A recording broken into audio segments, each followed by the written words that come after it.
Welcome back to the Dynasty Grind. No, wait. Yeah, this is Dynasty Grind, right? I forget where I am.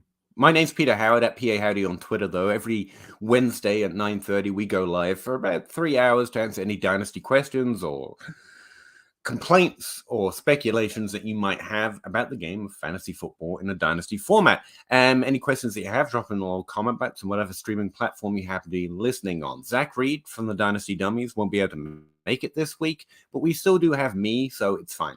And also Russ, which I guess is okay. I guess that's okay as well. It's not worse for having Russ. Let's put it that way. I'm kidding, obviously. Anyway, happy to be here. Happy to see you all again. And yeah, let's talk about some Dynasty, eh?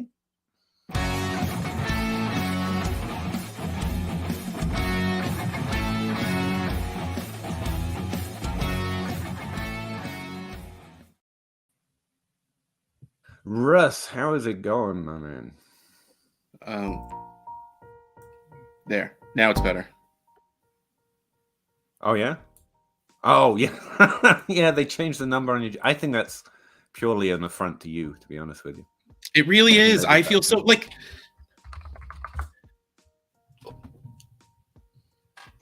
like... And that's not even including the stuff that's over there. Like... Won't that make them more collectible, though, or something? Isn't that the way collectible things work? The world doesn't work like that anymore. And I mean, like, at least I can't be super sad about my Calvin Ridley jersey, because at least he changed teams. It's not like he just changed numbers. I hate the 0 thing, by the way. Like, and I 100%, I am old man yelling at the clouds, get off my lawn, all of that stuff. I like looking at a player's jersey and you're like, that guy's a wide receiver. Instead, we have Micah Parsons wearing number 11. I'm like, why is that wide receiver tackling the quarterback? It's just, I don't like it. I don't like it. I don't like it. I gotta admit, I must be the only man, woman, or child in my little sphere that doesn't care about the numbers on the jerseys. Maybe it's because I don't watch, so I don't even. You don't watch football, like, and I get it. Like, he wore number 5 in college, so it's probably very cool for him to be able to wear number 5. Are you not happy that he is happy? Surely that's. I really, really am, and don't get me wrong. There's going to be something over here at some point, you know, with just number 5 on it. Well, we can finally fill up the rest of your wall space. That's what I'm learning.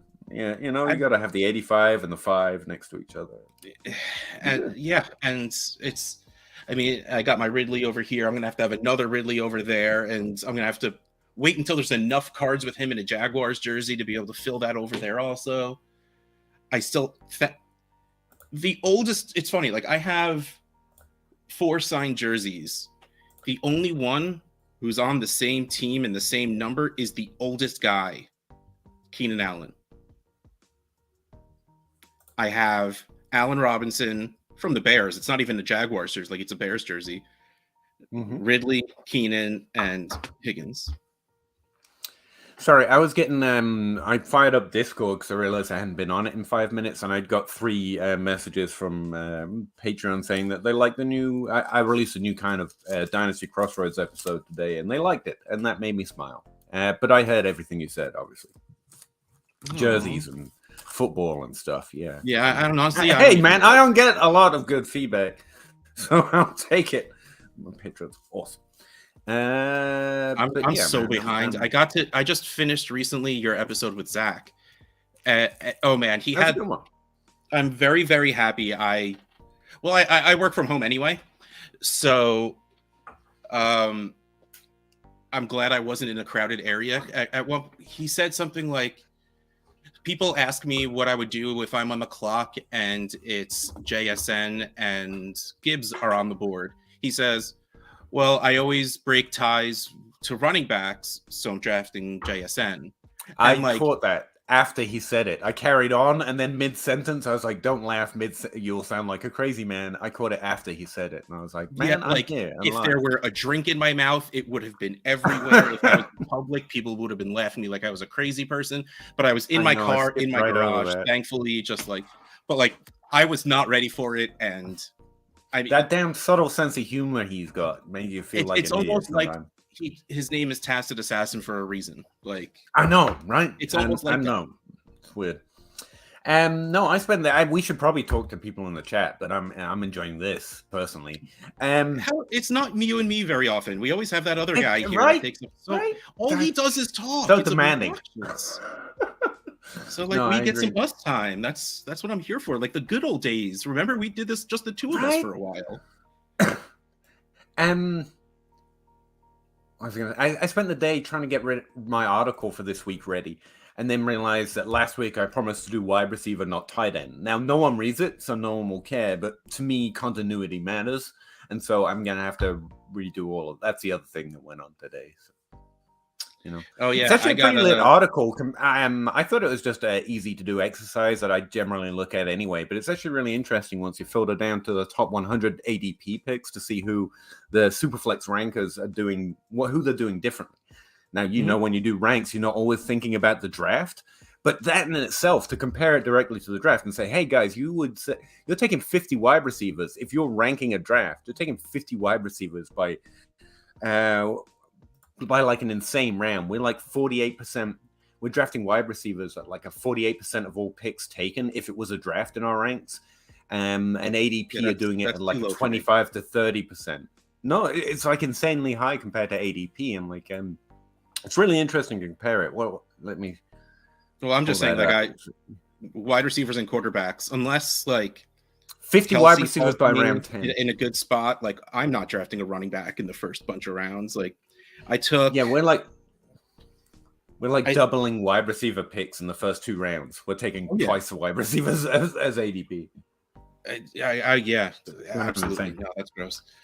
As opposed to me, I got a DM on Slack today. He's like, "Hey, Russ, I didn't get your trading post article."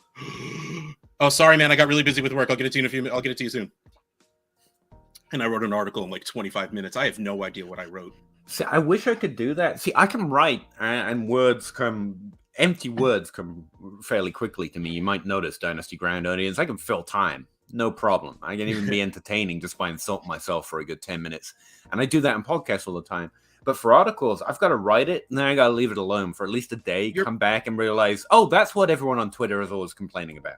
Like, I can't spell anything, and these sentences don't make sense. I have to fix this. Okay. I need to give it space, and I need to read it backwards, and I need to do a lot of stuff. Just to get it into shape that James Simpson can shout at me. Than I do. I just write trading articles. So all I have to do is write 2 funny paragraphs, 1 paragraph about the player I want to talk about, and then find trades and talk about the trades. It really just does not take a lot of time. And also, you look back, I literally, ever since my first article, I haven't even proofread or edited or read. I literally just finish it, download it, and send it. Because they're going to print of it what they want to print of it. If they don't like my jokes, they won't end up there. Like, they will do whatever the heck they want. So I'm just like, okay. All right. Gary's been patiently waiting here since 9:30. Yeah, sorry, we were late to get Gary. That's my bad. I was just venting a little bit. You guys are moving up Abanikanda. I got it. In your rankings after his Monster Pro Day, he scored an unofficial RS score of 9.88. I tell you what, I was listening to the Dynasty Grind, they do it live before it comes out on a Dynasty Dummies. They record it live and then post it as a podcast, so you can actually get you can hear it before anyone else. I'm that guy. I'm the guy that's excited to watch the Dynasty Dummies earlier. Screw whatever common show you're all watching. They need to do a better job. I get the live show. Telling people the Dynasty Dummies. And because there's only ever like 7 of us there, and 3 of them are me and Jake somehow. So But one of the things Zach said in his intro was that someone had posted a stat that no tight end had ever been significant, basically without, or like what was it? Like 100% of tight ends that have been significant in fantasy have scored at least a 5 in RAS score. And I'm not throwing shade to that stat. I'm really happy I saw a stat rise up in this Dynasty Twitter space and then get taken on as like an official thing that's thrown around. It's pretty awesome. But 5 isn't that good. That's the thing that I find about combine metrics. If you just go to an average participant in the combine, then yeah, sure, 100% or above that. Like, it's not significant that you're over a 5. Like that doesn't dwindle the pool a lot. And the other thing he mentioned is like the highest scoring RAS scorer this year at the tight end position was Kuntz, who they proceeded to just smear with how terrible a prospect he was as a tight end. I'm like, you're not going to go back to the fact that maybe that score is a little like, if you can't rank by it and it doesn't sort it into a smaller pool, then what are we doing? I mean, it's good descriptive information. I love the stat. I love the people that make it. Math Bomb's great. Don't get me wrong. And it's just, it's frustrating to have the same argument every year, and it works the same way every time. And the few times that like Tyreek Hill happens, where all he had was athleticism as far as numbers go, everyone's like, see? I'm like, okay, that's what that was. It wasn't Andy Reid. It wasn't that he was actually gifted. He's not. You'll spend the rest of his career, even now, talking about how talented he is, but clearly it was just as that athleticism. And Nico Collins, here we come, I guess, or Tony's going to take over. It's just so frustrating. But it is interesting. Anyway, back to Gary. No, I don't adjust for the combine at all. We knew he was super fast. Had to do. It's not like we knew this. That's not new.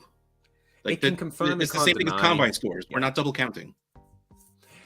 Yeah. The one thing I would say is that if I was doing a pre-draft big board, I'm doing a rookie draft today. It is interesting for signal in terms of how much the NFL is going to value him. They probably moved him up into we might take a fourth, fifth round pick on this guy, and then he gets hype, and then an injury happens, and he's certainly a capable producer at the conference that he was in. But I already know that, and his pro day and his athleticism score does mean the NFL will be more likely to try to fit him onto a depth chart somewhere. And so that's positive. But I don't adjust what I think of the range of outcomes or expectation. I actually used a thing called drafted rate, so which is how often players from that team have been drafted into the NFL in the first 3 rounds. And I find that gives me all the pre-draft boost I need. So I get to know the combine stuff because it is interesting. Like I want to know JSN doesn't want a 5 in the 40, for example. It's probably a little extreme. But then again, you've also got, was he injured? Was he not feeling well that day? But mostly I pay attention to it, but I don't adjust for it much at all. I can't even remember where I have him ranked, and Russ doesn't. But he's an interesting running back coming from a lower conference, if I remember right, who was much more of a rusher. Like essentially he didn't use his hands at all. And so that adjusts your expectation in fantasy as well. All of those things. But the pro day itself didn't do much for me, although good for him. I want to see these players drafted. I want to see them get a chance. So all of that is positive, and I'm excited to see it. Yeah. I suck at fantasy football. You always make me say that. That's a neat trick. You do say 12 it every team PPR, 1 QB, start 9, 0.5 tight end premium. Offer to give up the 104 to get Derrick Henry in the 207. Should I do it? No. Nope. Not even close, especially in a super flex. Running backs are interesting buys this offseason, Derrick Henry especially, but only because he's not valued any near that. You're not supposed to have to pay that. Yeah. Like, where was it Zach drafted him in that draft you were all talking about? Like, double-digit. Oh, man. Old running backs fell so far. And to be clear, I suck at fantasy football. The other thing to note here is, would you trade, like, Trevor Lawrence? It's probably the upside of a quarterback pick in this draft for Derrick Henry in a super flex. That's kind of why you can value the 1.4.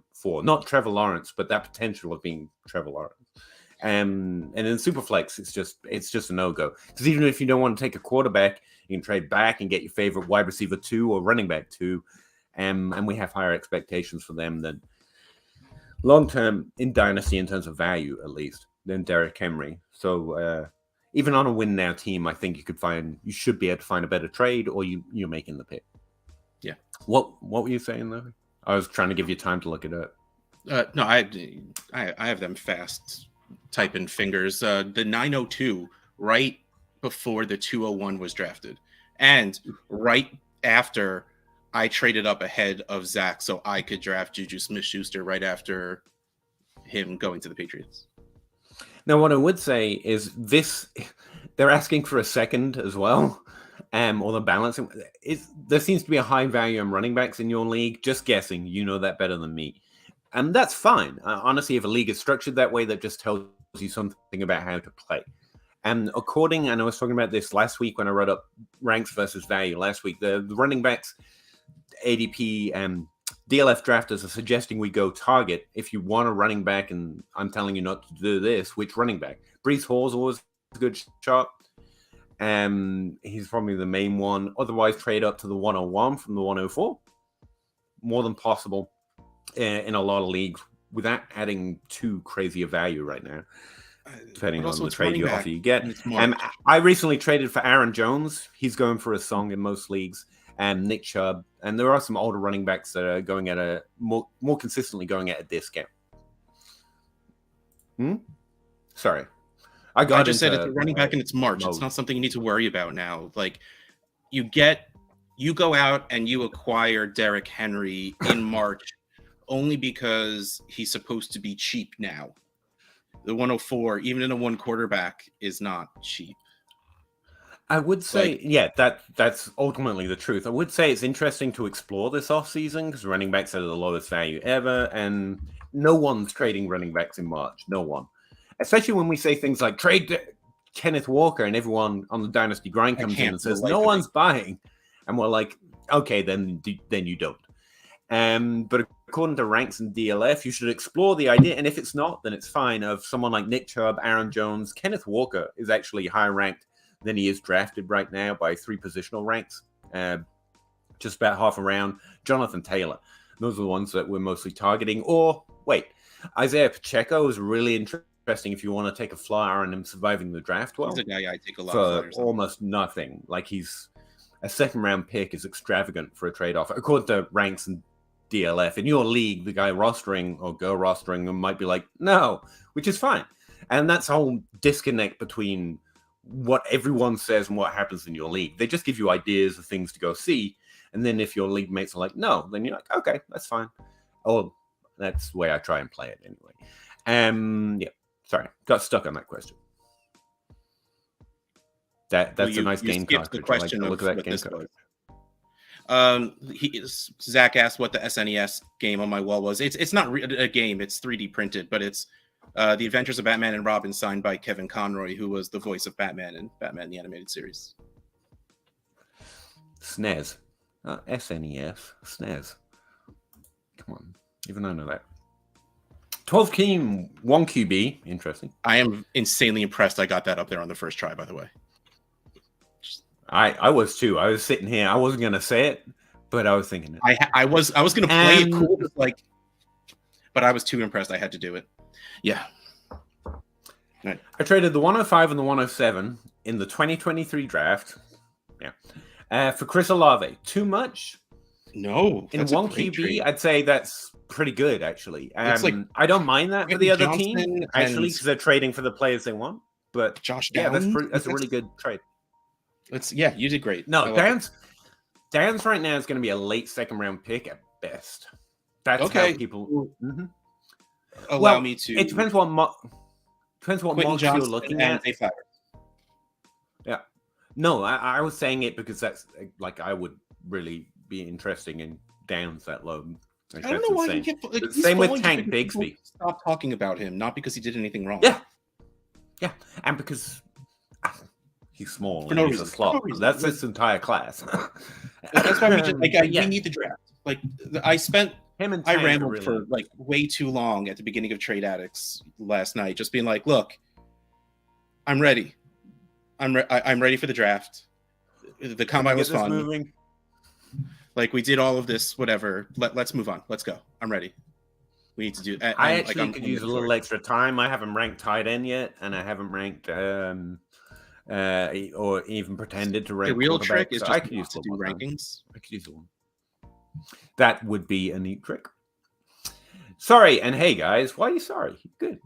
Hope all is well. I'm glad to hang out tonight. Same to you, man. Thanks very much. And S. In Superflex 10 team, I have the 105. If Gibbs and JSN left, and let's say one of the QBs slips or Levis is left, what's the thought process? Good question. I would say the reason I don't make a big board or answer these very strictly before the draft is because I don't have to. If you do, then it's an exercise worth going through. But don't decide what you're going to do necessarily before the draft or before your actual rookie draft, because there's a lot to go yet. But in general, I would say that in Superflex, I'm letting you're going for one of the quarterbacks there. What? Well, okay, so Bijan, and then some order of Stroud, Young, and Richardson, which means at 5, you get your choice. You get to do whatever the heck you want. And I believe as of right now, that choice should not be Will Levis. I'm letting him slip further. And I don't remember if we were even recording at the time when I said it, where when Zach was on your show, and he said someone asked, people ask him, what do you do if you're on the clock and JSN and Gibbs are both on the board? And he says, well, I always break ties to running backs, so I'm drafting JSN. Which, yeah. So yeah, like bias probably. After Bijan Robinson, there's anyone. Gibbs is good, but landing spot matters more for running backs, especially someone like Gibbs. So, like, unless it's for someone that Gibbs needs to be used in the right way for him to succeed. It's the whole Sony Michel thing. We're going to come to the same answer. Yeah, Bijan Robinson and JSN go ahead of quarterbacks in this draft and no one else. I would say if Stroud or Young are still on the board before the draft, so I don't know. But if they've gone top 12, I'm probably taking those two. Yes. Then it's JSN. Oh, yeah. If someone JSN's takes on the board and those two are gone ahead, you should take Stroud, Young, or Richardson, whichever fell to the 5, or trade back a spot. That's kind of what I'm going for. Otherwise, yeah, you're taking JSN and you thanking the gods of fantasy Twitter for making everyone believe that guys who win aren't good. Cypher, hey guys, 10-team Dynasty, PPR Superflex, just our kind of speed. Appreciate you, Cypher. Do you trade KJ Osborne? Yes, for anything. Yeah, for anything. And James Robinson for Njoku? Oh, yes. I think I prefer James Robinson. Why? Running back. If I'm going to roster depth, it's going to be James Robinson. It's going to be running back. What team is he on now? I don't know. I feel like that's important. At least Njoku was getting decent targets last year. I'm just very low on the whole Njoku is a thing now idea. Oh, I'm not willing to buy into it because that's cool. Like it'll just hurt my feelings. Yeah. I guess after all of this, but still, like, the answer to this is pretty easily Njoku for me. Yeah, you're probably right. It's probably having nothing to do with saying John Watson on your team, and you're getting something for depth, and that's fine. Just not excited to get Njoku, but he is the answer there. Thank you, Cypher. Recovering Ridley Truther. In a 12-team Superflex, 1 PPR, 2 tight end premium league, who are some of the wide receivers or tight ends you'd package the 108 or the 109 and DJ Moore? Wait. You'd package for the 108, 109 tier and DJ Moore? What am I getting wrong here? And to upgrade to. He wants to get up. I have so many damn 108 and 109s. So he wants to move up. Oh, okay. He's asking who should he go for the 108 or 109 in DJ Moore? Okay. Ask player. Jalen Waddle?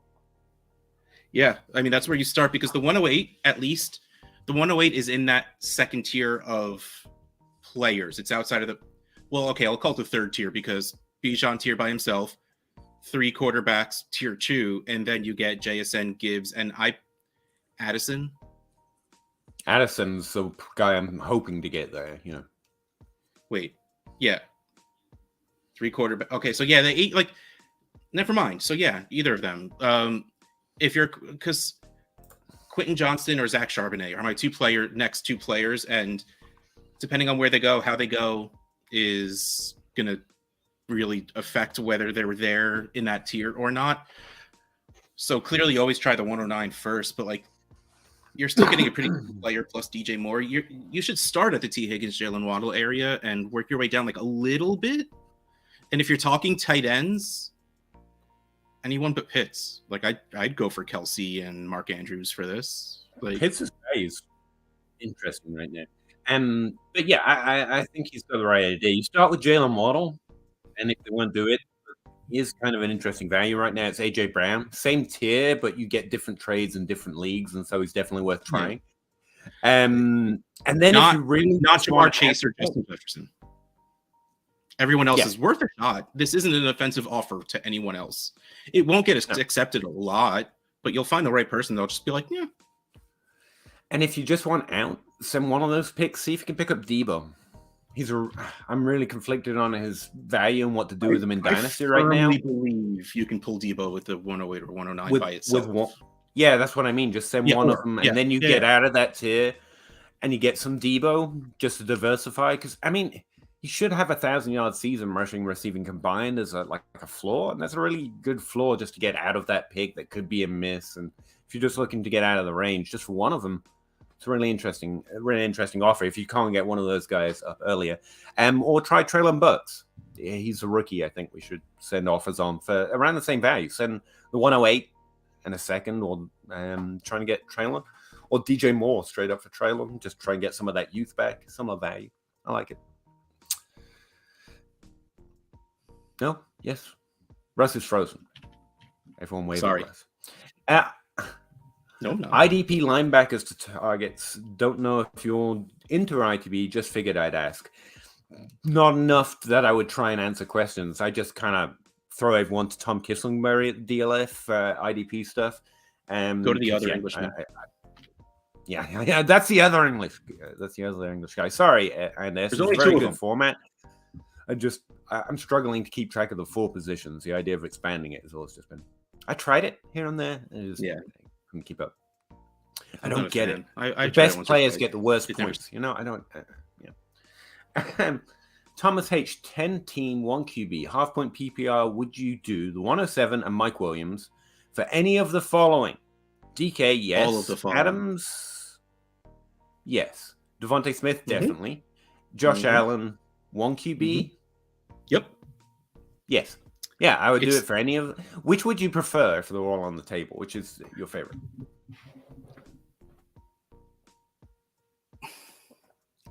I would say take your pick, and I would not call it a bad trade. So whichever you prefer, Thomas. All right. The answer, so I think my order of these players is in 1 QB: Devonta, DK, Allen, Adams. I might put DK, Devontae, Allen, Adams, but that's probably the right answer. But I'm just way too into Devonta right now. I mean that's fair. I mean, so's everyone. That's why I was kind of leaning. And I also love DK, which was why I'm just going to say words, and whatever comes out, I'm just going to roll with, and that's what happened. Yeah, roll with your gut. But honestly, Thomas, any of those on the board in a trade offer, I'd be interested in.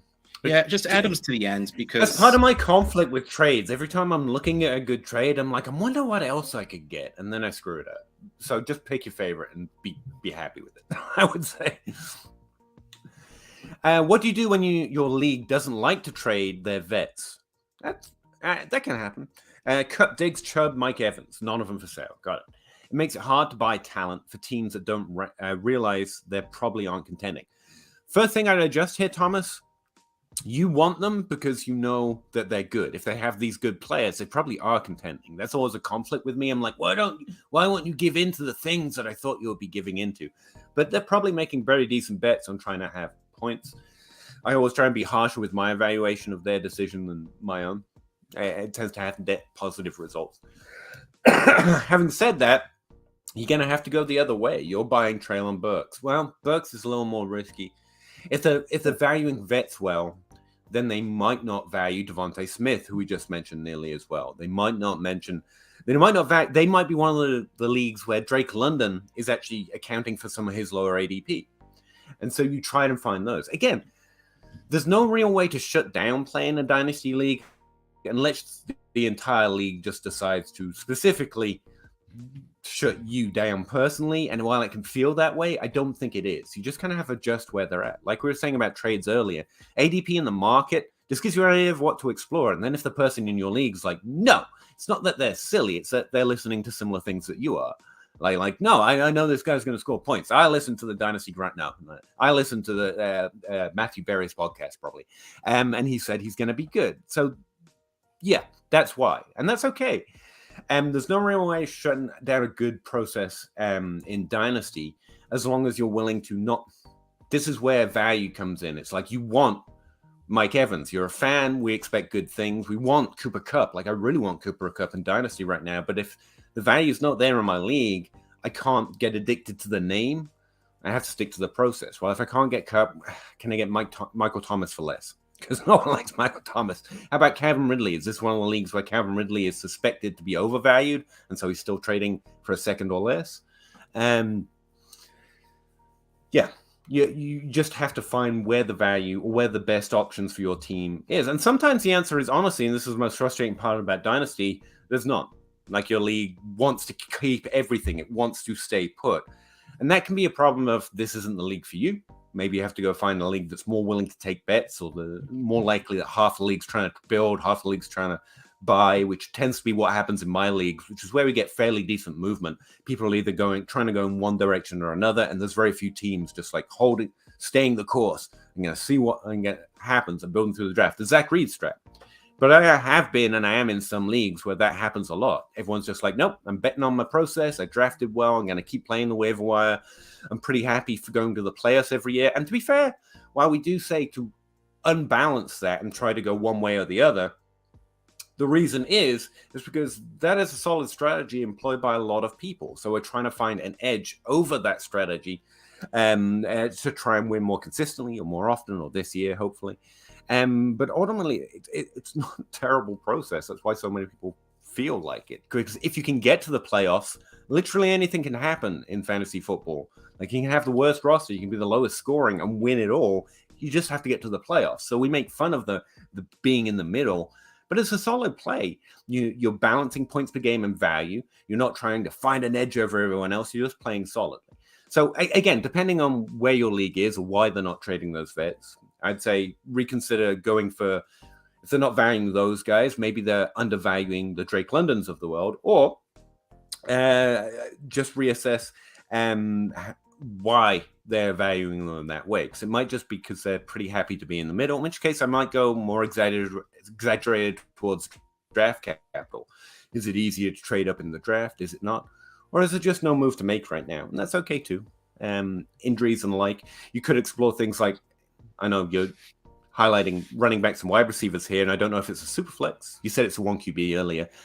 That top 5 QB edge that Zach Reed talks about. George Kittle, top 5 tight end who's sometimes undervalued right now. So you're going for some of the lesser shiny edges in points per game scoring.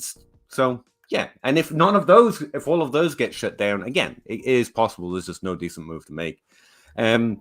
Or find a league with Russ in it, because like he just can't not trade. So you're like, oh, I just send something to Russ. Let's get something moving. It's a problem. Like it's so much fun to hear John Bosch yell at me. Just log out. Just unlink your franchises. Have someone else change your password. But it's fun. I like it. So yeah, you just go looking for other ideas of where you could improve your team. Unfortunately, it's impossible to make someone else think something. It's why trade comments are always a bad idea. While it's fun if you know them, and I'm constantly sending trolling messages in my trades, to be clear, probably don't do it. There's nothing you can write in that little comment box that doesn't sound condescending. Now, I lean into that, but you probably shouldn't, because most people are like normal, and they won't like it. Well, they don't like it when I do it. For some reason, I get away with it. But like, it happens to me too. No matter what they write in the box, as heartfelt and meaningful as it's meant, it always sounds a little bitchy, and it's not meant that way. The only time I put a comment, you're trying to convince someone of something they don't think, and that's always condescending almost. There's 2 times. One is legit. One is before the rollover. If I'm sending picks, I'll put what picks they are in the comments to save someone else. Like, I don't want someone to be like, oh, that's probably late. I don't want that. Like, so I could be like, no, like 102 and 106, like that's what these are. But also, I will put something in the comments like, I have no idea if this is getting across what I was thinking, but here's what I was thinking. I'll never say this is why you should do it. This is why it's good for you. This is why I want to do it. It's literally just don't explain their side of it. Just say, I was thinking this for me. What do you think? Because it's I also operate under the circumstances that I'm wrong a lot of the time. So it's like, this is what I was thinking when I put this together. If you don't think that's what this does, but you agree with what I was saying, feel free to send something back. Like, it's really just I'm not a jerk, I'm just an idiot. Yeah, I guess what I'm really focusing on is like you can't explain to someone else why they're wrong. Because it never goes well, especially when you're just 2 league managers in Dynasty. Most people assume you're trying to con them or something. Vets like I have begged people, like I've shown them my history and said, look, every time someone doesn't do a trade with me, it ends up that they should have. Because I'm crazy risky. I go all in. J. Mike Check definitely should have traded me N'Keal Harry when I was desperate for his, because he's falling in value. And I'm the guy who made everyone draft him. And you definitely should. It's not going to work out. I'm telling you the odds against favor, but I just want to do it. J. Merck's like, I know. I know you're trying to trick me. I wasn't. He didn't work out. But anyway, even then, even when it's honestly the best thing they should do, they just... I don't know why I've gone off on this tangent, but Thomas, I feel you, man. The best advice I can give, I made a video to this effect once, but I didn't publish it because I didn't feel like it was cohesive enough. I don't like doing... maybe do these things. I like more direct stuff, but you can't change what anyone else thinks, so you have to change what you're approaching for. And if vets are the things that aren't trading, go looking for what might, because most people actually really do enjoy trades. They want to get something done. They're bored. They're waiting for the draft. So you guys just got to find where it is. Kittle's interesting. Read another article of potential trade targets, and then try them and find that no, they don't want to trade those players either. But yeah, that's about the only thing you can try and do.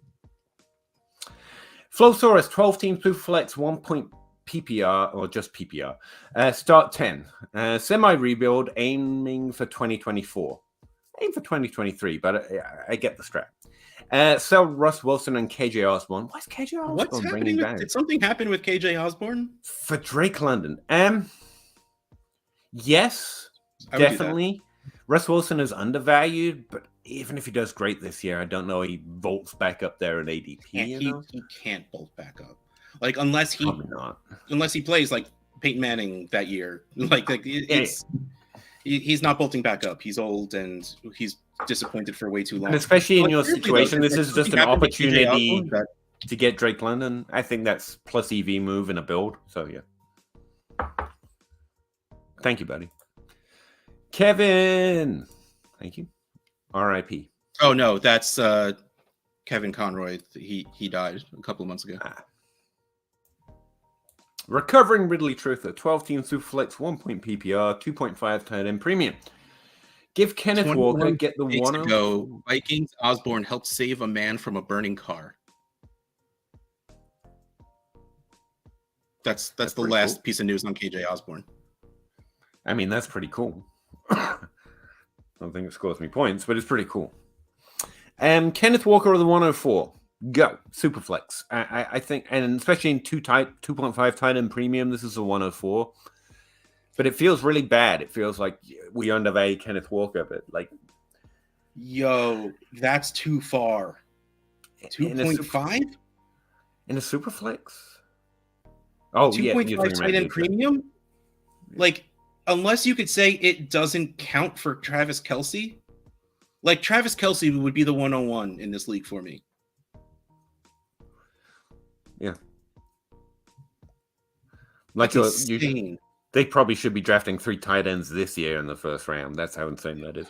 And which is why the 104 is definitely worth more than Kenneth Walker. It's probably a quarterback, but in this format, there are options at that pick.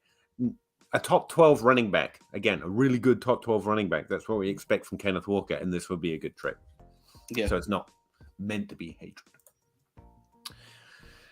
Mike D'Angelo just picked up an orphan in full rebuild mode and was able to flip Derrick Henry, Brandon Cooks, and Ertz for Kyle Pitts. And I feel pretty great about it. Tight end premium as well. Yeah, I think that's really solid. Yeah, I mean, especially if you're a rebuilding team, this is Derrick Henry for Kyle Pitts, and I call that a victory. Yes, this is. And Ertz. He's getting some tight end points back too. Matt, how's the streaming? Both on this channel and the DLF channel. I know there are buttons. I click them. It just asks, where would you like to stream? And I'm like, DLF, my channel, that one. There's actually a whole bunch of other faces of other DLF contributors. And sometimes I'm like, maybe I should just put me on their channel too. Why not? But so far I've refrained. But yeah, I also connected it to my Twitch because literally no one but me, I think, streams on Twitch for fantasy football. So I got to keep it up. You know, I got to be out there representing. I don't think I've heard of Twitch until you started talking about it, like however many years ago that was. But you could stream to like 8 different places at the same time through StreamYard. Especially when we're not monetized or sponsored. I know like Ninja and some of the big streamers, like there's rules around it. Oh yeah, like this. Nobody cares what we do. Okay, it's not. We're not him, as it were. Joe Herbert, Thomas H.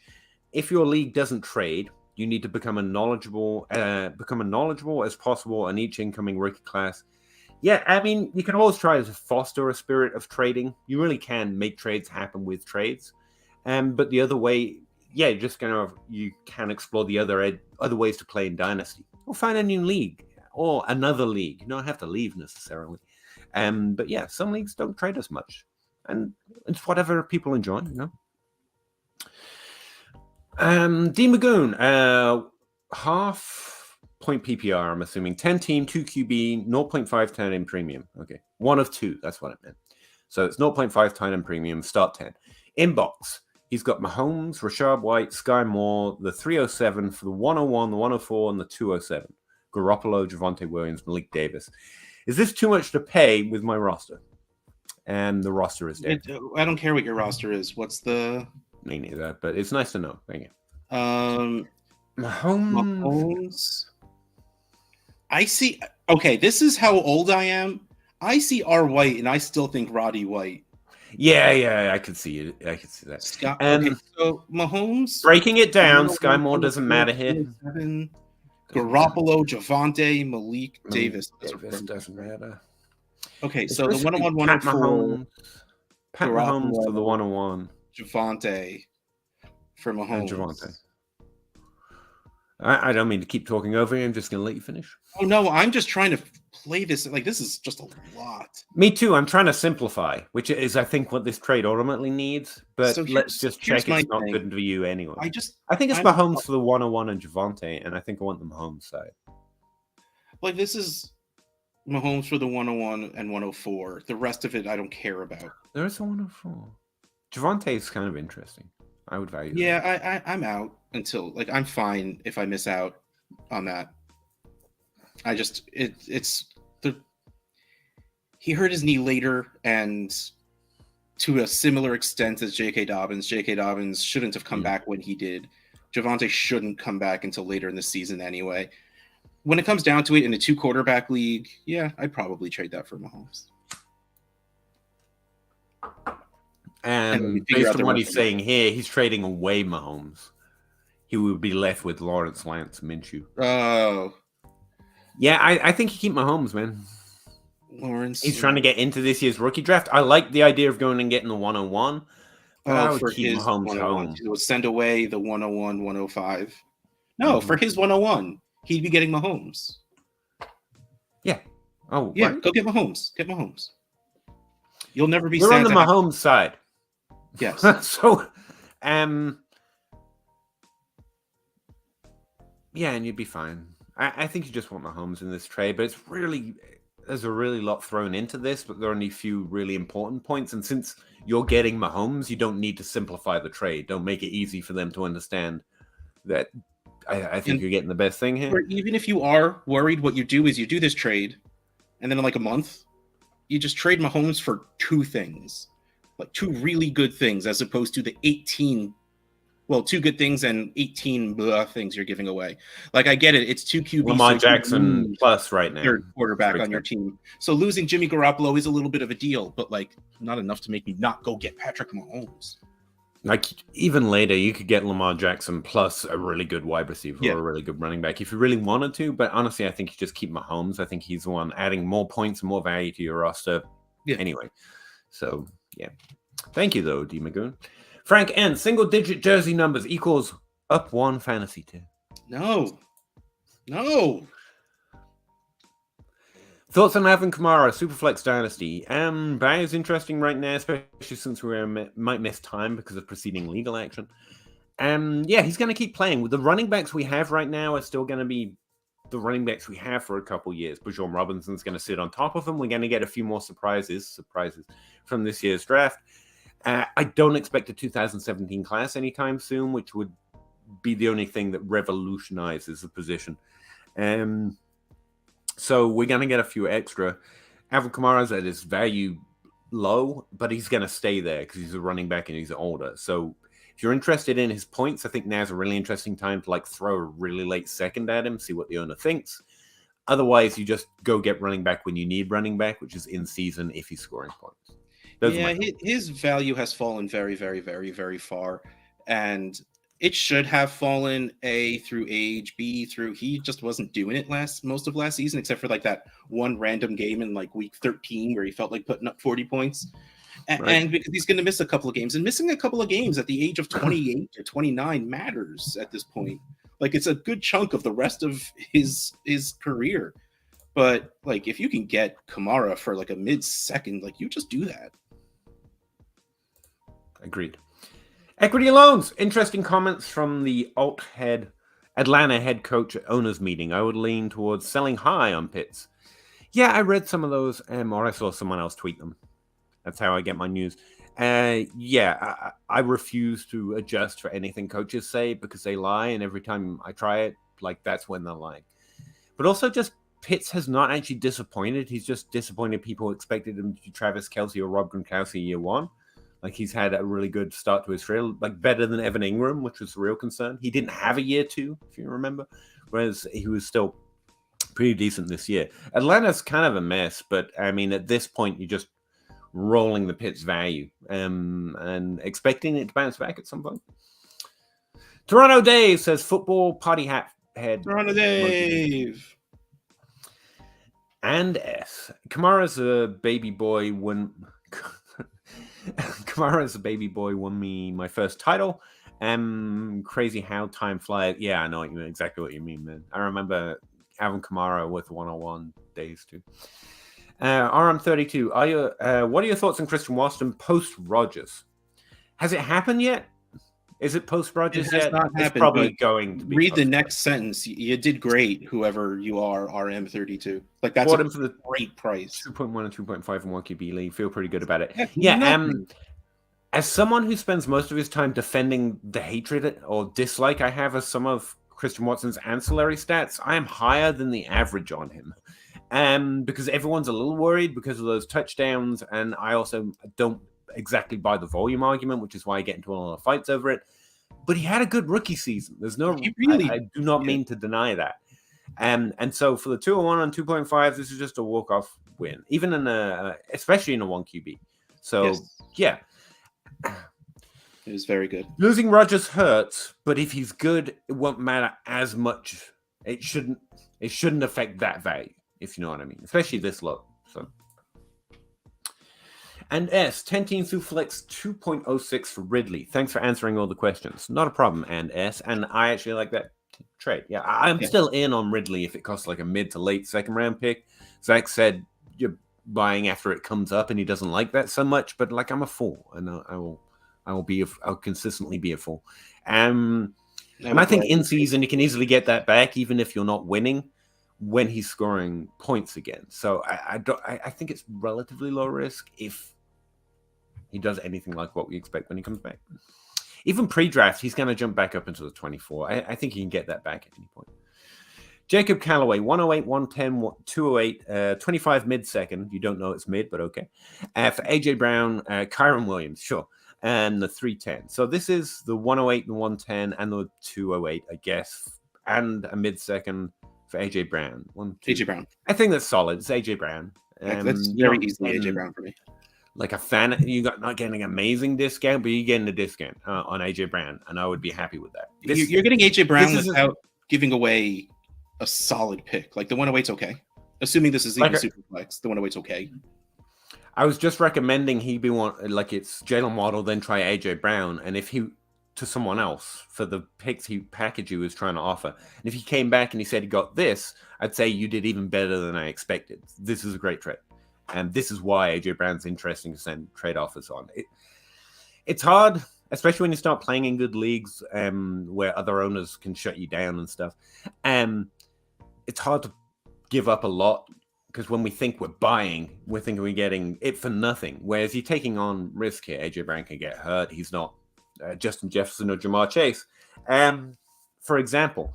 But this is more than fair. It's a hard thing to get used to. I know personally, the more I try and get into trades, it's like I don't want to give up all these picks, but that's killer value. It really is. It is. It's very good.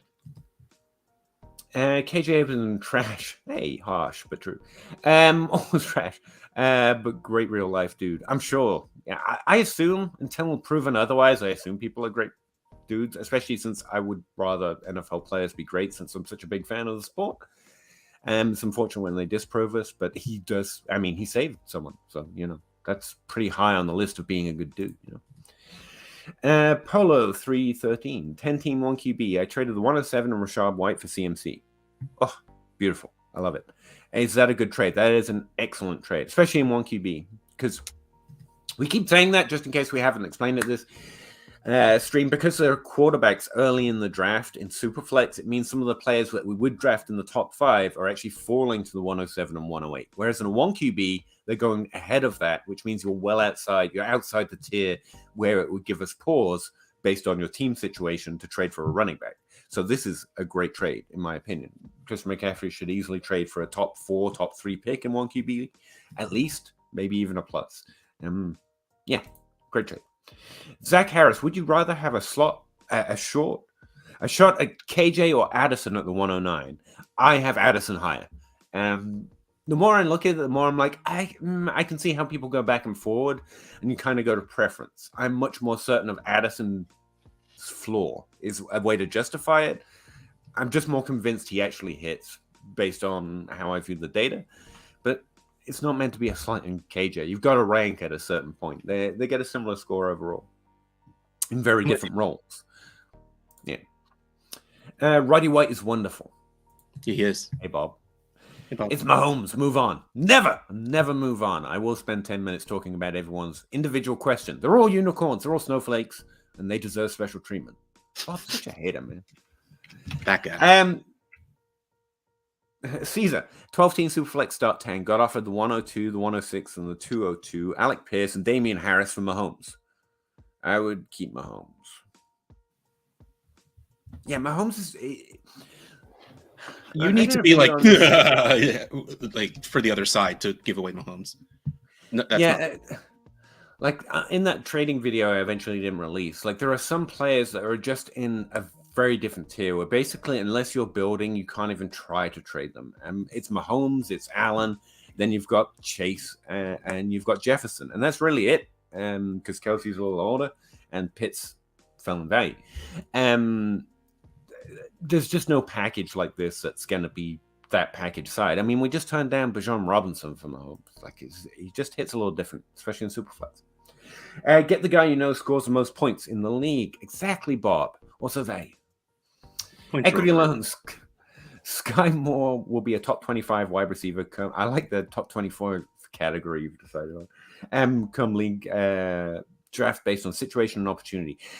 Equity loans, I do not think he's going to finish like that. I think we know enough to declare him a bust. But you have this is actually a more interesting statement. By the time we get to the draft, by the time we get to this season starting, people may well buy into that. It'll be Tony and Sky Moore, and who's going to be the next Kansas City wide receiver? And the answer is probably neither.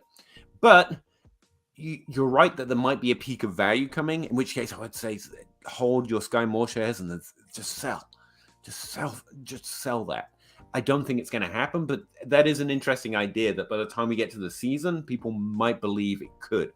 Because, I mean, he could, to be fair. I just think it's less likely. I always like the player. Yeah. I'm rooting for the player. I'm just trying to win Dynasty as well. Equity loans. No rookie wide receiver ever got Andy Reid's off their first... okay. Sure. I don't know, man. That just reminds me too much of the Clyde Edwards-Helaire can't miss because of Jamal Charles argument, which was literally this. Yeah, but there's also a reason Andy Reid was like, maybe I'll trade for Tony. to fill in more narrative, which also I can't possibly know. I'm rooting for Sky Moore, but the history on wide receivers who perform one coach or another the way he did last year is pretty conclusive. But like, again, what have they done at wide receiver that was good? But as far as expectation goes, in general, like, let's just talk about the Chiefs' Andy Reid, because they had a lot of good wide receivers when he was in Philly. Never at the same time, really. But regardless, what good wide receivers did they have? And I will even add, on purpose, in Kansas City. Look, they saw something in Tyreek, yeah. But I don't think anybody saw Tyreek being what he turned into. But like, even besides him, they clearly put effort into Chris Conley, Demarcus Robinson, all of these guys, where it's just like, they're so athletic and they're so good. Once they leave Kansas City, they're going to be so great. And I can't think of their names, because who the fuck are they? Like, again, that rookie season, he was in an open competition at wide receiver. I remember liking Donald Robinson, I think his name was, a little bit more, because he played in college, had a decent breakout age, which is something I valued more highly than I do now. Denard, the offensive weapon, Robinson. And there was also that other guy who rolled around the league like MVS, to be honest with you, who was also on the Chiefs this year, Ridley, but never quite paid off. But by the end of the season, I remember it was pretty clear that Tyreek had won, and definitely through his second year. Again, anything can happen, and it's not like these exact situations, the macro isn't predictive of the micro on this individual level, but we have to make decisions when it comes to anything that has signal. Again, the history on it's pretty conclusive, but anything can happen because it's real life, obviously, and we don't know these players, and these players have potential well above historical norms. So if you just want to keep rostering Sky Moore, that's fine. But I'm going to have to say, in Dynasty, betting on his value right now, although if you're trading away a third, fourth round pick from a Cole Hardman or Sky Moore, I'm like, yeah, you do you, to be honest with you. More power to you. But like, I'm not hyped for it. I'm not basing my season around this will happen and therefore I have these points, because I don't think that's likely. Sup, boys? Not much, but thanks for de-aging me there. 1.5 or T? I don't have a picture, but yeah, T. Higgins. I'd also take Jalen Waddle and AJ Brown in the same tier, or CD. Really love Jackson Smith and Jigba. Mm-hmm. But we know, like, we've seen, it's there. This is the right, like, T. Higgins is the right answer, but I'm not sad. Surprised if JSN goes below the 4th in most rookie drafts, but he could with Richardson, Stroud, and Young. I think it's going to be Bijan at 3 quarterbacks. Like, that's me playing it safe, like conservative. But even that puts him at 4, 3, 4, and then the 5th. No, you're right. Yeah. I don't do math, okay? Love Sky Moore, and I want Tony too, but those hammies, man. No, it's rough. But like, AJ Brown stayed healthy this year. This is the first year he stayed healthy. Oh yeah, if that's the only thing you don't like about Tony, like, I mean, take the ride, man. He's an athletic, so much fun to watch. Potential's all there. Again, I just rely on what probability or expectation based on what has happened in the past, and both of them are blow odds hits. But if you're getting them for decent value, everything's a good bet at decent value. And if they're your guys, you love watching them. Injury prone is the only concern you have. Definitely trade late second, third. For any one of the three, just take the ride and have fun. Yeah. Because they're individuals at the end of the day. They can definitely make it happen. What are you trading away, Debo? What pick are you trading away, Debo Samuel? I was saying to trade for Debo Samuel at the 108. Like, I would trade the 108 for Debo Samuel if I was of a mind to trade out of that. 108 is the right price to go back and forth. Like, give me Quentin Johnson or Debo Samuel, and I'll have fun either way. Mm-hmm. What pick does it take to get? I really just think 108 is the right price, depending on which way you want to go. If you want a guy that you know is going to be a top 24 fantasy wide receiver, just go take Debo. You want to have some fun. I think he has top 12 season. You take the pick. Yeah, it depends on my team situation, but it's around there. I might bump it up to the 107 just because I'm not there for that. I tend to roster points at a higher rate than I do mystery picks, but it's the same thing. Because again, I'll take Addison over Debo, and that's what that is. So 107, the Addison range is where I'm willing to risk it if I need more certain points in 2023. Thoughts on Christian Watson? Got off a DJ Moore in a late second and a third for him. It's not bad. I think I would take DJ Moore there because just getting the random second round flyer. They're probably both around that wide receiver 18 to 22 area. And I like DJ Moore. I wouldn't trade Adams for Watson. Man, the value's all over the place here. And that's his team, which doesn't affect me generally. You've got Waddle. Good job. Yeah, I want Adams. Then it's DJ Moore. Really close next to Watson. So that's the order. Yeah. Agreed. Zach Harris. I do hate it when we agree. How do you feel about the most recent Purdy news and its effect on Lance? Buy, sell, or hold? Yeah, wasn't that another coach saying he's earned the chance to start or whatnot? Again, I'm not gonna. I loved this one. Can I tell this one? Yeah. Because first, it was the GM. It was John Lynch who said, it's clear that Brock Purdy is the leader in the locker room. If the first snap was happening right now and he were healthy, Brock Purdy would take it. But then, someone asked Kyle Shanahan if there is one of his quarterbacks that he told the GM that are just off the board, off hands when it comes to trades. And he said, I love all three of my quarterbacks, which he was probably just adding Sam Darnold to be nice. And I want all three of them on our team, but no one's hands off. I'm just like, yes, Kyle Shanahan. Everyone is available for trade for the right price. That's how you play Dynasty. Yes. Yes.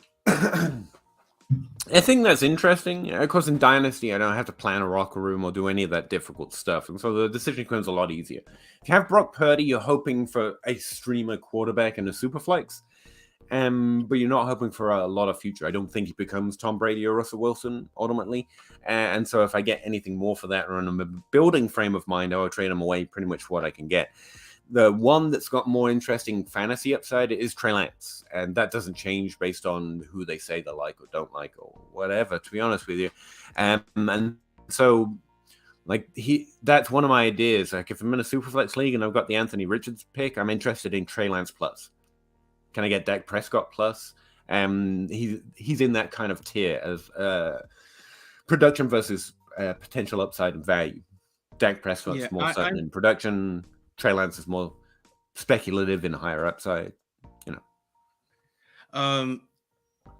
You don't words. I'm like so overwhelmed with all these things they're trying to say at once.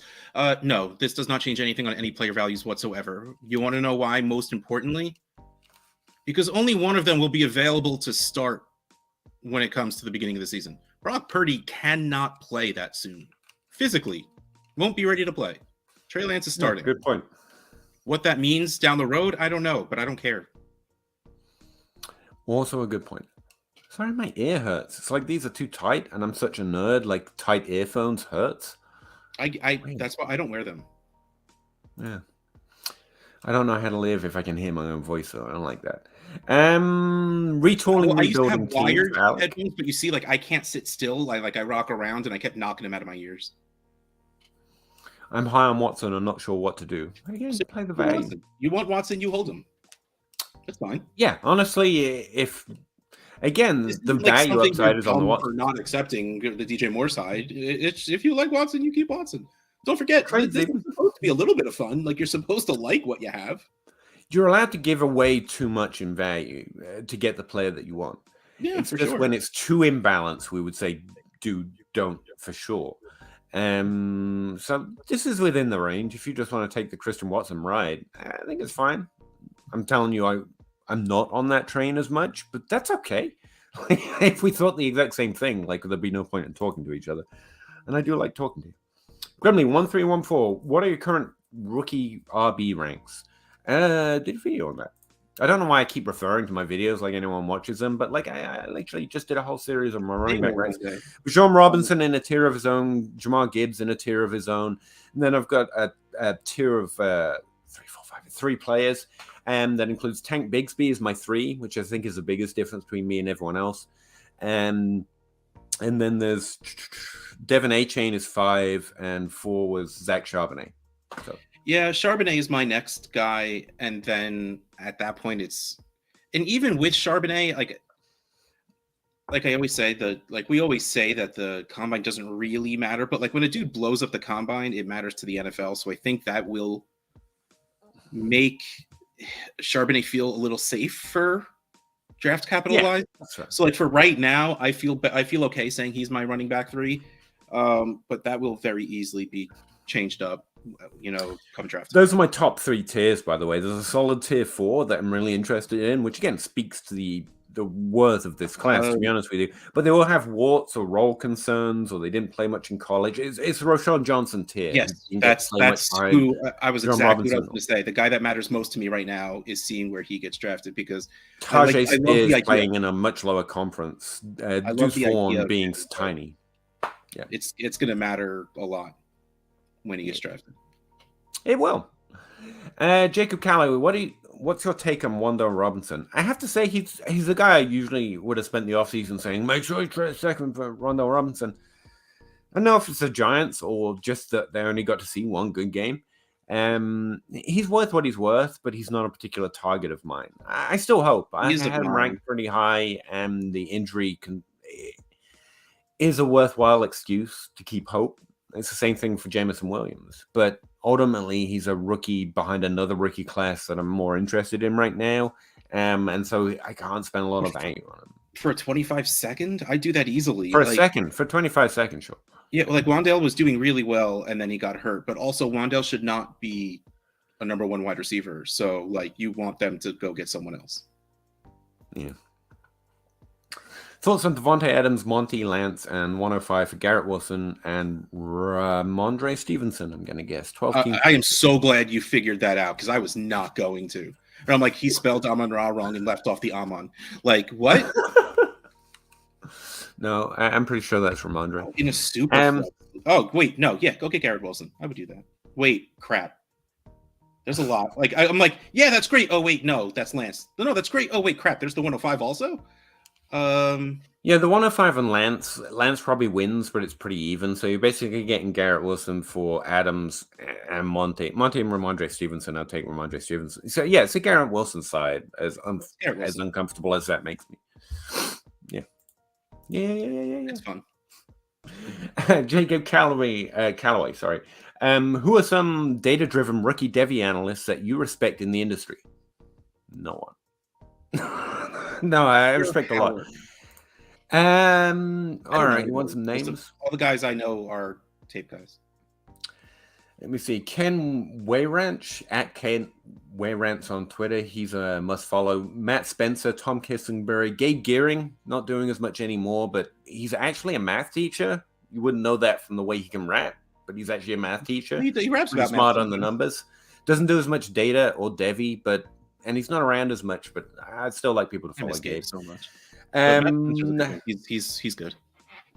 Nate Liss, recently started talking to Nate Liss a bit more recently. He's very into Devi. He's very into data as well. At least he tries to angle himself that way. He created the, what did they call it when it was that profile? The breakout finder. I think he was the one behind that. He's interesting. Tanho, of course, at _ Tanho. Jacob Backus, at Jacob Back OUS, just in case you're wondering about the spelling. Jetpack Galileo. Big fan of him. I think he's funny. Addison Hayes, obviously at DLF. Andy Eskridge, his Twitter is literally Andy Eskridge. I don't know how people get away with that. Christopher Bean, really fun follow, been around longer than me, I believe. He's been around for a while, yeah. Sean Slavin is my own personal hero. He's the one who really got me started with my first big data dump. He used to write for 2QBs. I think he still does fantasy content, mostly focusing on quarterback. But he's got a little sleeper. You mentioned specific. I've got like a ton. Travis May, Dave Wright, especially if you're interested in data. And if you're interested in Devi prospects, Travis May is a must follow. Let me be clear on that. Travis May, who now works for Mojo, so he's putting out less content, and it does not matter. You need to follow Travis May if you're interested in data or Devi, especially if you're interested in both. That's FF _ Travis May. Cooper Adams, just if you want to have fun on your timeline, and a guy that understands data real well, even if he's a little into the nihilism thing for my taste. But yeah, Coops FB on Twitter. Blake, oh no, he recently stopped putting out content. So did Kevin. But yeah, that's my quick list. I've got a list. That's just a small section of the nerds. Kane, what's his at? Big Debbie K. I mean, he's not he's tape, but if you're interested in Devi, you should definitely include Kane in it, just in general, even if you like data. But yeah, Dave Wright and Travis May would be my big two followers for the requisites. As far as in the industry goes, I don't know. They're on my feed. They talk to me, so they're probably not in the. Apart from Travis, I guess he's officially in an industry now. But really smart. They know their data and they're interested in Devi prospect. Equity loan. Terrell Owens and Jackson were bad wide receivers in Philly and with a bad QB throwing. Hill had a tough first year in KC.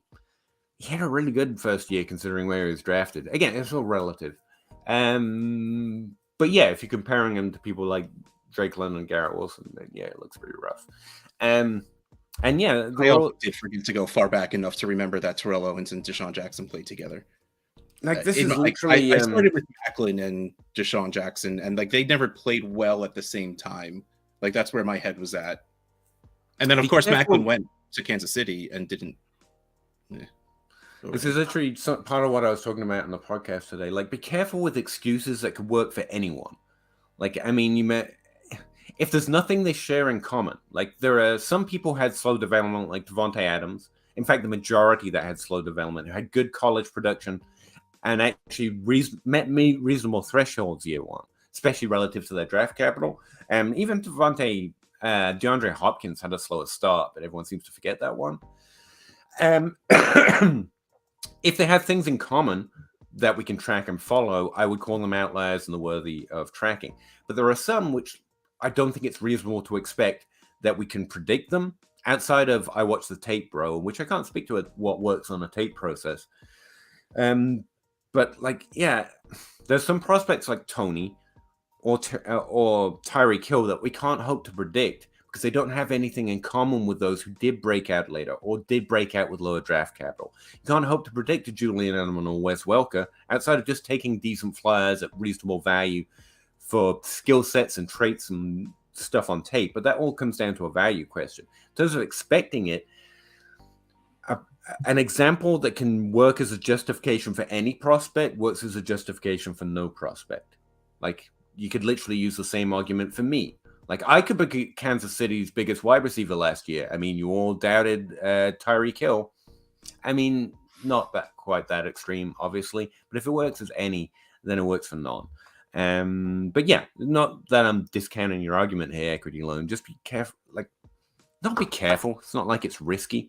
I was talking to Jake about it on Twitter, and I don't know if I upset him about it, but like Josh Allen can serve as a shield for any prospect, which means it's not a good argument for any particular prospect, even if they're a good prospect, because it doesn't add anything. It doesn't say why they would be more likely to do it. For me, anyway. There is a reason why Hardman and Juju gone. Yeah, they're on one. Well, Juju was on a 1-year contract who signed a better deal, but and Hardman, I think he would have been more expensive to sign in this free agent class. So we're not a lot of free agents that were worth it. If I'm letting Juju go on. I think it's fair to say it's overall positive that they're keeping these guys, but it's not like they're going to just cut Sky Moore when they're already going to lose 2 free agents. Like, these guys are under contract. That's all it is. Yeah. They didn't intentionally keep them. They just had a contract, if you know what I mean. And this draft class, you could see him taking shots. So, like, again, when you're building in narrative, something that could work for any prospect doesn't work for any prospect. Work for every prospect doesn't work for anyone in particular. And nothing makes me happier that the 2 guys that scored a touchdown in the Super Bowl, but they also caught the same touchdown. Yeah, it's like double counting. It's not negative, but don't add more value onto what you would pay for. There's nothing predictive about that whatsoever. Like, it's just narrative to make you happy, which I'm all for. I'm all for just telling yourself stuff that makes you happy, but like, you can't really use that in an argument. And again, when I'm saying like I can't account for tape, what it means if you watch and you think this guy's better than what he's done, and then he does it, that's a validation of what you saw. That's not me dismissing what you saw. That's me saying I can't know. It could well show up on tape in a way that I can't access. But again, I can't say that Zach Reed has mentioned McCall Hardman a couple times as a decent value, but he's never been like Sky Moore's got more on the tape. or Jake Anderson or Matt Waldman. To be honest with you, I can't remember him mentioning particularly, but maybe your tape process is sharper. That would be a validation of it. But that's a different question than how much do you speculate on it in Dynasty to me, which is something I think I can help out with. Just in terms of range of outcomes and some such. Hey guys, thanks for answering my question on Watson. No problem. And no trade in the works, but just curious, how do you value JMO? I value him like he's a rookie and insert him into rookie ranks, and I treat him that way. For me, he would be, because of injury and me not knowing, I put him around Addison. I actually like Addison a bit more as a prospect when my model liked JMO a lot. Addison's got the year on him, which Dynasty value and such. So yeah, it's around 8 range, and that's where I bet trade him or be interested in him. Again, he had a really good profile at a specific role that the team could really use him working in, to be First of all, I mean, I've made my feelings about keep trade cut. I don't. It's not useful to me. He's wide receiver 27 in March ADP DLF. I don't. If you find him for that value, all day. Like he should be wide receiver 27 in my mind, not wide receiver 18. Like he's RM is right. Like JMO should not be wide receiver 18. No, you shouldn't have. It should be. Yeah. Okay, yeah, I'll go with that. What would you put in terms of rookie picks? Am I too off saying 108, 109? No, I he's right next to Quentin Johnston for me, and he honestly, literally, actually, that's not a bad. Yeah, for Jameson, 52. That's better than Addison. Like they're literally next to each other. They're less than a point away from each other. Do you think the age cliff for don't think it's real for high rushing quarterbacks is earlier than non-elite rushers? No. Cam and Vic fell off. Really, Cam outlasted Andrew Luck. Same era, the exact example of what you're talking about, and yet Cam Newton was one that lasted longer. Like Vic, you need to put into very, very clear perspective. That's a little different. It's a little different. It will be different from anything else. See the difference? Like look at Russell Wilson. Like it's a very good example of you have to high rushing quarterbacks that aren't good throwers. Yeah, you should be worried about that when they're outside their rookie contracts, pretty much. But when you have someone like Russell Wilson, who is a good thrower, who, man, I'm writing off last year and I'm sticking to it. Like. You don't worry. Like, yeah, maybe he will lose some of that rushing, but he's still a good quarterback, and that's all that really matters. Like Josh Allen. It's also just Tom Brady completely skewing this sample. Like passes don't last Tom Brady long. Well, I mean, no one lasts Tom Brady long. No, like a lot of QBs last a very long time, but the problem is like now. And Roethlisberger didn't. I think now is the only real time where we have. Like the 2017, 2018 class where we got Lamar and Josh Allen, like that's, I think, where we start this generation of actual running quarterbacks. And that's a good point. We're not comparing. They're not that far into his career. We have to even think about when they're ending. They just started. And we're like, but they might finish in 5 years. We're talking about in 5 years, we might have to worry that Lamar won't start, but Patrick Mahomes will, also, why did Cam fall off? Because of an elbow injury. Or shoulder injury. It had nothing to do with his actual play or with his running. His arm just was never the same after that. Like that's what it was. Like I don't think anything's okay. So let me just. I do think it would be easier to argue that passing is more dangerous. But sorry, go for it. I need a drink anyway. I can still hear you. Yeah, like I am not likely to sell Hurts early because of that. If he were a mediocre passer, as opposed to he's turned into a very good passer, or maybe just because he has very good wide receivers. Like if the situation changes, then sure, maybe. But like I don't think there's anything right now that leads me to say, because this guy rushes a lot, I will get rid of him 5 years earlier than I would. But also, I'm not going to have a quarterback on my team for that long anyway. I'm not going to have any player on my team for that long anyway. Like the years of I'm going to go and get Patrick Mahomes because he's going to be my quarterback for the next 12 years. Like I laugh thinking that I used to say something like that, or like thinking a 3 to 5 year window. Thinking a 3 year, thinking a 2 year. Like, can I get like 6 weeks? Like that. That's my window. Like even in the non-point scoring season, like not every trade I make is going to include someone that's going to be on my roster by the time we get there to the season. I think that's a good point. It's more about, can you trade him for similar value this time next year? Max this time next year. It's not about, will he still be starting for you? Like, you shouldn't really expect to be starting the same players next year. You're just worried about changing your roster with the value that you have year over year to put yourself in the best position. So as long as you can still trade him for the same this time next year, max, that's where the value window comes in for me. And the answer on all these rushing QBs is yes. Kyler Murray, Lamar Jackson, Jalen Hurts, they should all still be there, so I'm not worried about it. I predict I won't be worried about it next year either, but, you know, let's see the season first, I guess. Dynasty Scissor. 14 team Superflex startup. I have the 101. And no QBs received an offer. How much would you ask for on top of the 104 and Jordan Love for the 101? A lot. Like that's the value of Bajon Robinson. Very late first. Like honestly, I want another mid first. Like I need a wide receiver, a running back that's going into my starting lineup, and will be happy that he's there.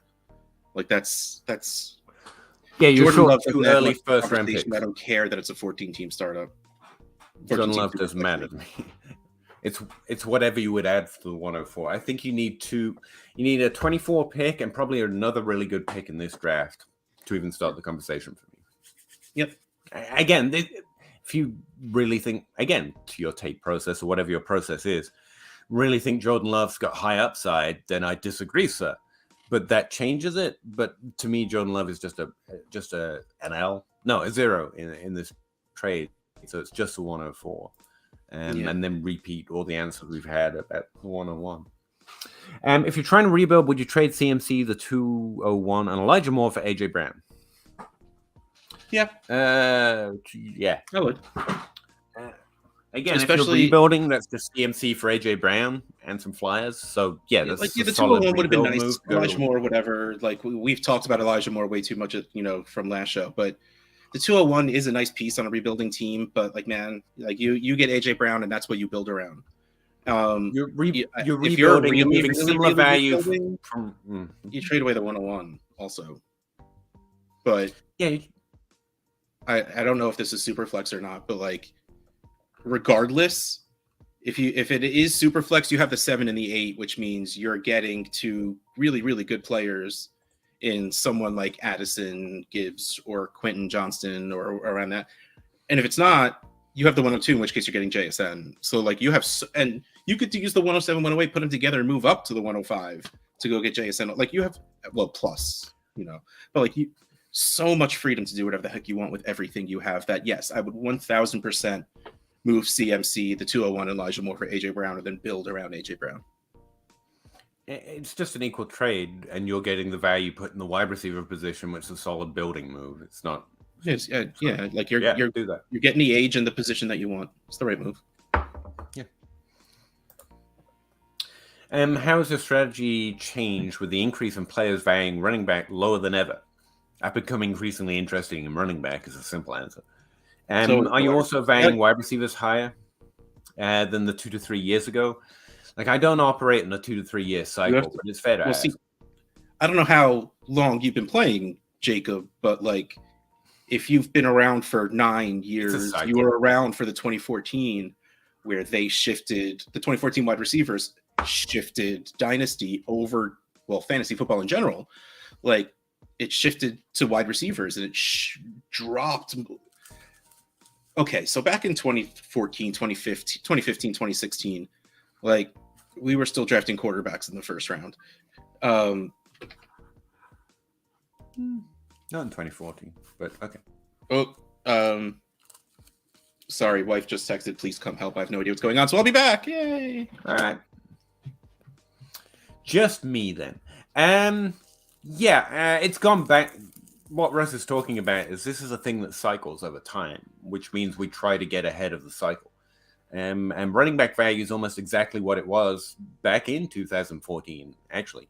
In fact, I wrote that up last week for DLF, and I think what I ended up finding out is that it's never been as low since 2017. Like the top 5, the top 12 are being drafted in a similar range as they were in 2017. Now, I don't expect the 2017 class to be repeated in the 2023 class as a result, having based on the players, but I do think we're going to get some youth injected into the position. And Bijan Robinson's value is going to be not that. We're going to value him like we value top running backs, which will be very different than everyone else, so long as we're right, which we are. Am I valuing wide receiver more highly? So much has changed in the way I value things in general that it's hard to exactly to do a one-to-one. For example, I stopped valuing age so much as I value good career arcs, which is why AJ Brown is in a tier with CD Lamb for me, and Jalen Waddle, even though AJ Brown is of an older class, because he's just in his prime with that level of upside, and I expect it. Again, I think I could trade him for the same thing this time next year, if not better. And so he hits a similar value tier for me. Running backs aren't exactly a value proposition to me, and weren't in 2014 as well, so it's hard to measure. What I mean by that is I tend to, on average, I'll play a fantasy league where running backs are, if I need points, I go and trade for them at whatever value they have.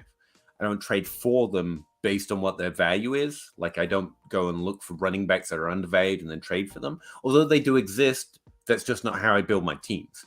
This year, what I actually find with the slump, and a similar thing back in 2014, is there are running backs at significantly low value that are worth getting for their value, not because I need their points right now.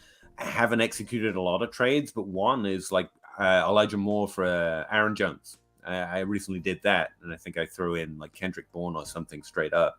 Normally, I wouldn't have been doing that because I don't need his points right now. But I don't think I get that trade in season, even if Elijah Moore is a top 24 wide receiver and Aaron Jones is just doing regular Aaron Jones things. So yeah, I'm slightly more interested in running back, but it's not therefore I'm going and trading for Kenneth Walker and ETN. But I will look in my leagues to see who might be higher or lower on the running back position, which is unusual.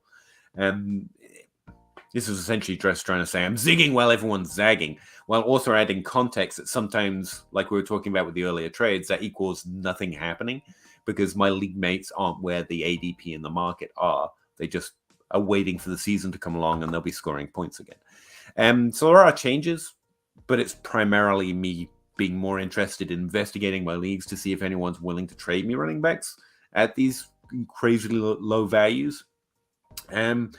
But we also know back from 2017, the ultimate answer is go get the running backs that we know are coming in. And that's why we're so hyped on trading for the 101 at good value, because while I don't expect the 2017 class, I think a good young running back is going to be insanely exciting to have another good one.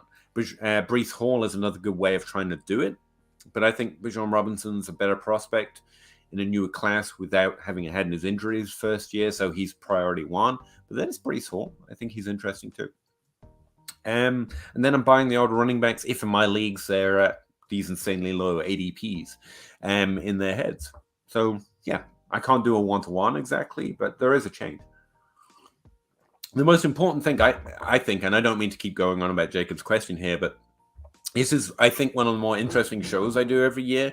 I don't know if I do it as a podcast or a video. I did it as a video last year, which is looking at the trends of the NFL and Dynasty, where we're at in the cycle, and then trying to guess at where we should kind of place our chips for this particular season.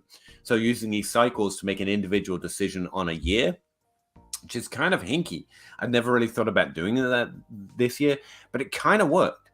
And the rate of breakouts, like players we see finishing inside the top 5, top 12, and 24 for the first time, actually regresses year over year. I think I don't have enough data since I only have DLF ADP going back to 2014 to guess, but we tried it this year and it kind of worked out. And the trends we expected to come down in that last year, we had an inordinate number of young breakouts at wide receiver. This year, it didn't at wide receiver because we also got Garrett Wilson and Chris Olave, but that was less, to be fair. And then Jamar Chase and Jalen Waddle both hit in their rookie year inside the top 12. But the trends at running back whether they break out or return, as in a player has been in the top 12 again and comes back after taking at least 1 year off and being inside the top 12. At wide receiver, at tight end and running back did seem to regress this year. And I think that video actually turned out to be pretty actionable for this season. So that is actually how my process has mainly changed. I haven't got to that point in my research this off season. I haven't looked at the rate that happened last year exactly. But I do mean to go back to it and see what we should expect for this year, because it was pretty interesting. Like some of the changes at tight end was specifically interesting. That we should expect less breakouts, and we definitely got less this year. But then when you compare that with like when most breakouts happen, like the career year of players, that's also really interesting data to start incorporating when you can use this yearly type of process. But I'm going off on one here. This is getting ready for the season talk. I'm not quite there yet, but that's the main way my process has changed. It's not about positional value. It's about looking at NFL trends versus ADP trends and trying to guess where the market might be off because the NFL cycle is going in the opposite direction of the value cycle. It's like the live reaction to Evan Silva saying people expect exactly what they just saw to happen, and so we're trying to not. Like, everyone values wide receiver right now, and so we want to go to running back, but let's look at if we should expect that based on where NFL talent is coming from. And right now, while Bijan Robinson should Bijan Robinson, and while we should get a few running backs from this class. Just speculating, having not looked at the numbers yet, I don't think we're expecting a 2017 year.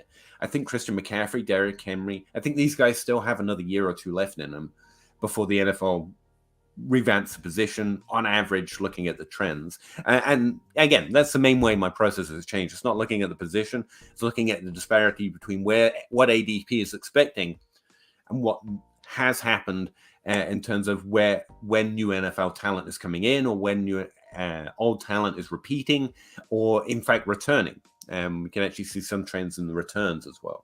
But anyway, sorry, I mean to go off on about that, but it's a pretty interesting question. Mr. Scampers, Amon-Ra Mondre Stevenson is a good Wheel of Fortune mashup. Actually, 100% accurate. Will Davis, who should I take at the 108 in a 12-team Superflex startup? I don't know. Send me a message on the clock. Let me see the draft board, preferably after the draft. But if right now I'm in a draft in the Superflex, I'm hoping to get Addison there. But again, if CJ Stroud or Bryce Young have fallen there, then I'm taking the quarterback. But I think it's Addison. You have a choice between Addison and Quentin Johnson. Personally, I lean towards Addison. If Gibbs is still there, though, you take him. I don't exactly have a big board, but I have a pretty good tier system live working in my head. Should I trade the pick, or what should I look to get in return? Either of these options are great. I would look for good trades, but if you don't find good trades, I would make the pick. That's my general rule. And what I actually want to do with my 108 this year is add something to it, and I want to get into that top tier. So I want to go get the 101. And if I can't, I want to get a top 4 pick, because that's where JSN and the quarterbacks are going. That's where I like to approach rookie drafts. I'm trying to add something to it and trying to move up. That's the way I approach rookie drafts in general. If you're looking to get out, because there's risk in rookie drafts every year, and we get things wrong every year. I love Addison, and then he doesn't hit. And like, I don't know, I should have been good. So there is value in just always trying to look for a good player instead of trying to make the rookie pick. Although I would say there's always more upside, points, and value from a rookie draft, which is why I play it that way. But you want to get out for the 108, straight up, like we were saying, Treylon Burks is an okay value tier. Deebo Samuel, if you just want a good player, you know is going to do, as long as he's healthy, something. This year, top 24 wide receiver, I think he's straight up a really interesting pick. Or you could, ultimately, the goal is to add enough that you can go get Jamar Chase and Justin Jefferson. Like, they're the gold standard of what to go get, unless it's super flex, and then you're aiming for Mahomes. I mean, there's a lot of things you can do. It depends where your league mates are at, what your team structure is. But that hopefully gives you some idea of what I'm trying to do with the 108 and where the value in all of those moves, depending on which direction is best for your team, would be. And Deebo Samuel straight up for the 108, or add something to it and try to go up to a higher tier in that draft. Loving the lecture, Pete? I'm going to assume lecture. I do take on a lectury air on occasion. I apologize. And the cardigan, Russ. The lettuce. I'm sure that's like slang. Is it money or something? And yeah, Russ always looks just fine. Thank you very much. Jacob Calloway, what SNES game is on the wall and why isn't it Super Mario World? I think he answered this earlier. It's a Batman and Robin game. I barely listen to Russ when he talks. I got to be honest with you. Mr. Scampus, right. Cam fell off after getting in a major car accident and a shoulder injury. Yeah, which seems less related to his rushing. And also, and again, I don't think any of the evidence is conclusive, but something I talked with Nate Plovit, I think it was on the podcast at the time. It was some tape grinder, and he was pointing out something I wouldn't be able to identify, that people rush differently as well as they receive differently, in the sense that like Cam Newton was a punishing rusher, whereas someone like Aaron Rodgers is a different kind of runner. Well, he's not the best example of rushing quarterback, but Jalen Hurts and Russell Wilson, none of these guys have the same probably risk reward in terms of their rushing. But I always default to what players have said about passing versus rushing at the quarterback position. And Aaron Rodgers is actually, no matter what you think of him right now, one of my go-tos on it, which he points out when he's passing, he always tries to get his feet off the ground when he's throwing the ball downfield, because it takes away the risk from his knees. And he also says he feels like he's more at risk when he's trying to pass because his eyes are downfield, not necessarily around him. Whereas when you're running, you're paying attention. You can almost choose how you get hit a lot more than when you're passing and you're the one getting hit like a truck instead of engaging in a hit from a defender. Now, there's risks in both, I assume. Like you can get side swiped without knowing it when you're actively trying to rush the ball. I'm sure it's very complicated and a nerd like me wouldn't understand. But there's a lot that goes into it. And especially without any conclusion from like the experts in health concerns and risk, and the fact that players seem to think that rushing can at least be a significant danger compared to rushing, to me means I think we're peering at eggshells. But if you watch a player and you think that guy has a rushing style that's just more dangerous, I can't disagree with you. I could easily see how that would be possible. But that's an individual. That's not look at the history. That's I look at this player or I look at this player's stats or however you do it, and there is extra risk here, which I'd be interested to hear about that. But I can't say it as a group, like rushing more dangerous than passing or vice versa. I hope everything's okay for us. Mike, 14 team, 1 QB PPR, Higgins or the 103, Chig and the 207. 1 QB, Higgins or the 103.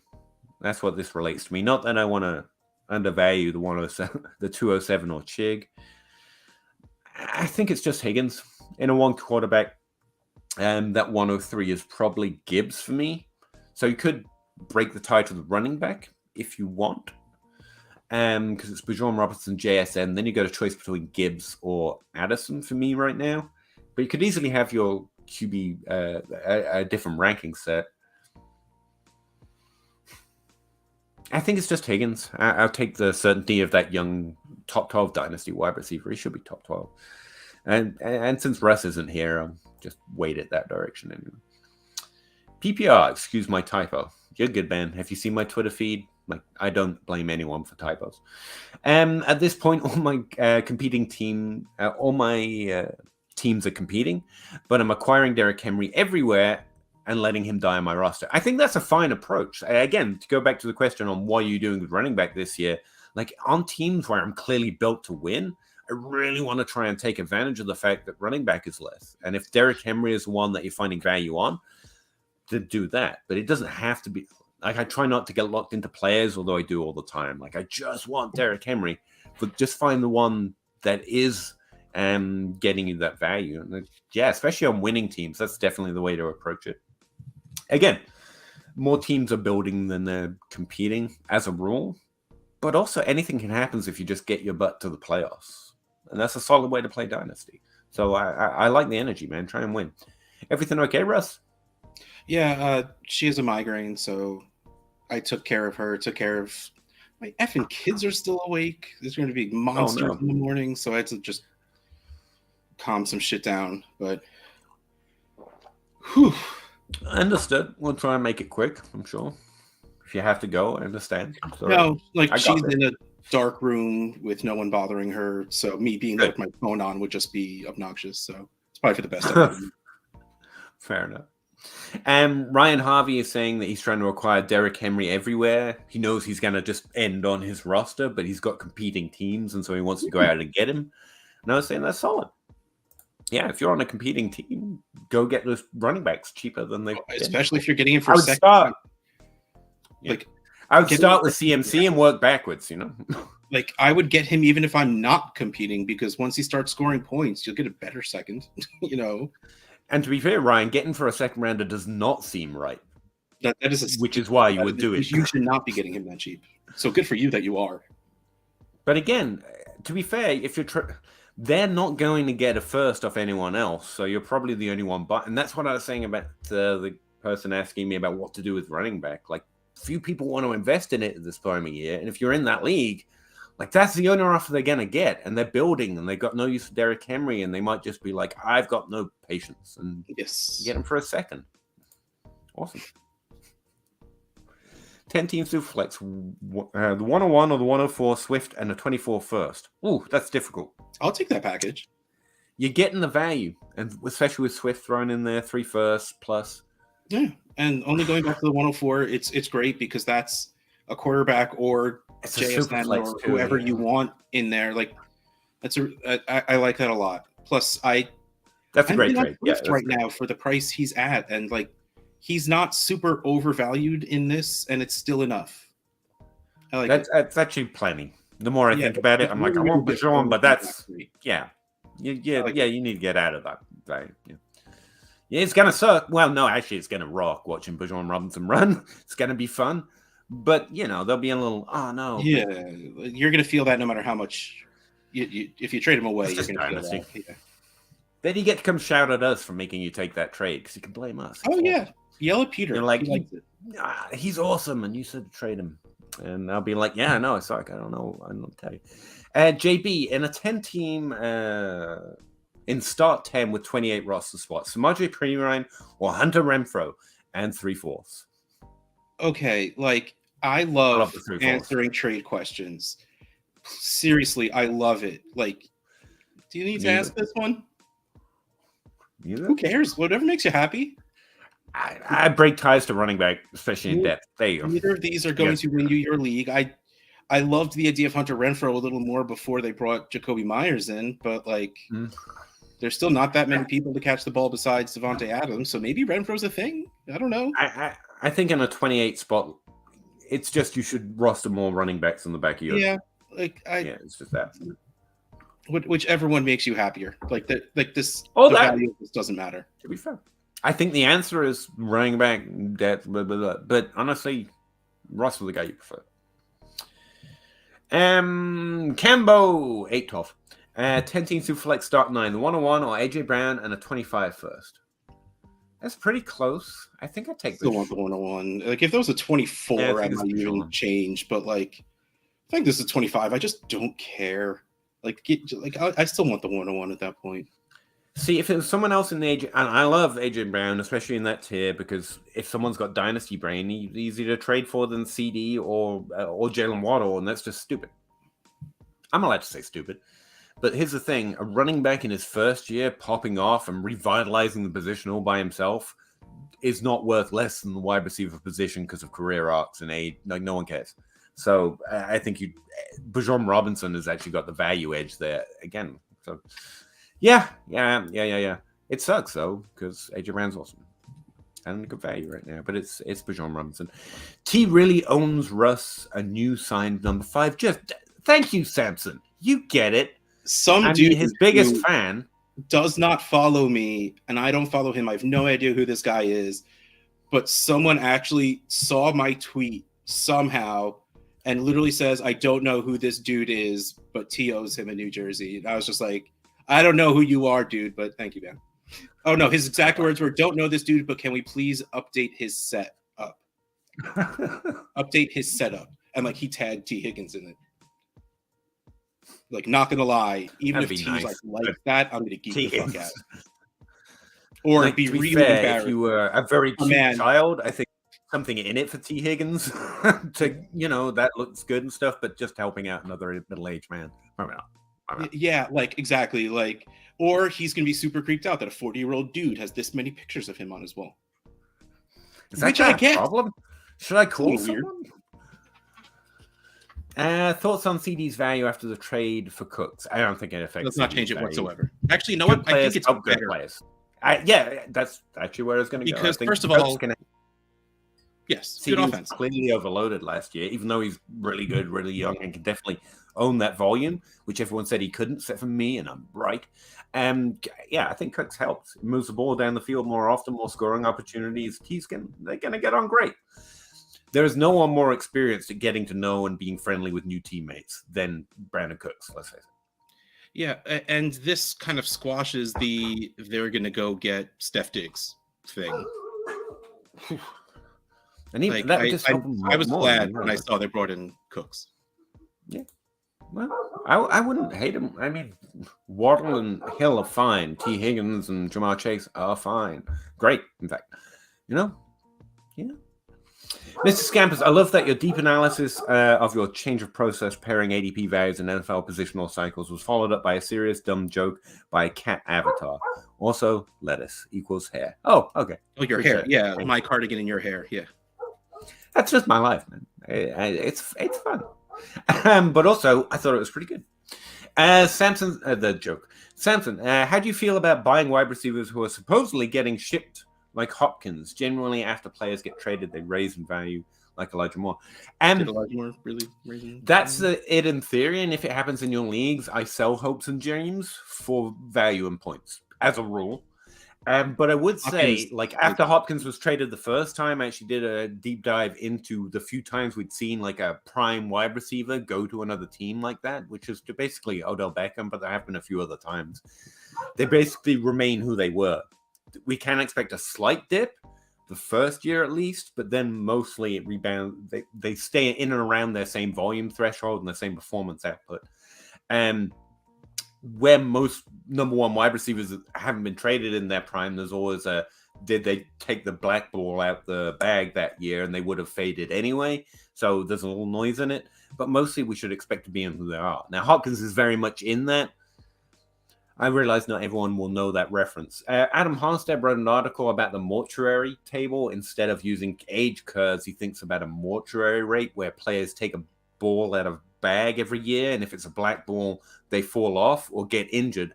And there's an odds bet in the number of black balls versus the number of white balls in a bag. It's a whole article. You should go read it. It's awesome.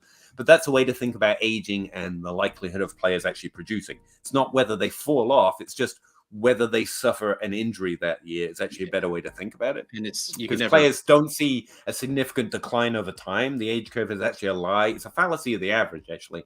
But Adam uses smarter words. That's just something I made up to describe it. And players don't fall off gradually. They tend to dive. They just stop at some point, and there's no real way of knowing exactly when for any individual player. Exactly. Hopkins you don't really know. Gets increasingly likely of drawing that black ball out the bag. But if he doesn't, then he's DeAndre Hopkins. And so that's the risk you're taking. And Adam's got a whole formula in there for how you can calculate expected number of years left. And I think Adams would be, Hopkins is probably like 0.7 at this point. But still, if that 0.7 happens this year at his value, be really hopeful. And I think I hit all the notes there, what to expect when a player gets traded. And also the fact that some of those players like Hopkins have got age concerns, and that's the way I deal with them. Players on good career arcs, not players at good ages, is kind of a mantra, a saying, something I'm not famous, but I often say to the few people that will listen to me. And that's the way I treat it. With Elijah Moore, there are serious questions because while he's on a good career arc, we haven't really proven he's not just young, rather than on a good career path, because that last year was weird. There's enough hope that if you're getting it for less than a mid-second, like I want to ride that train. But like I just said, I traded him for a running back on a team that I think is more built for points this year because there's a lot of risk in that. And I don't think his upside meets the top 12, even if he is on a good career path.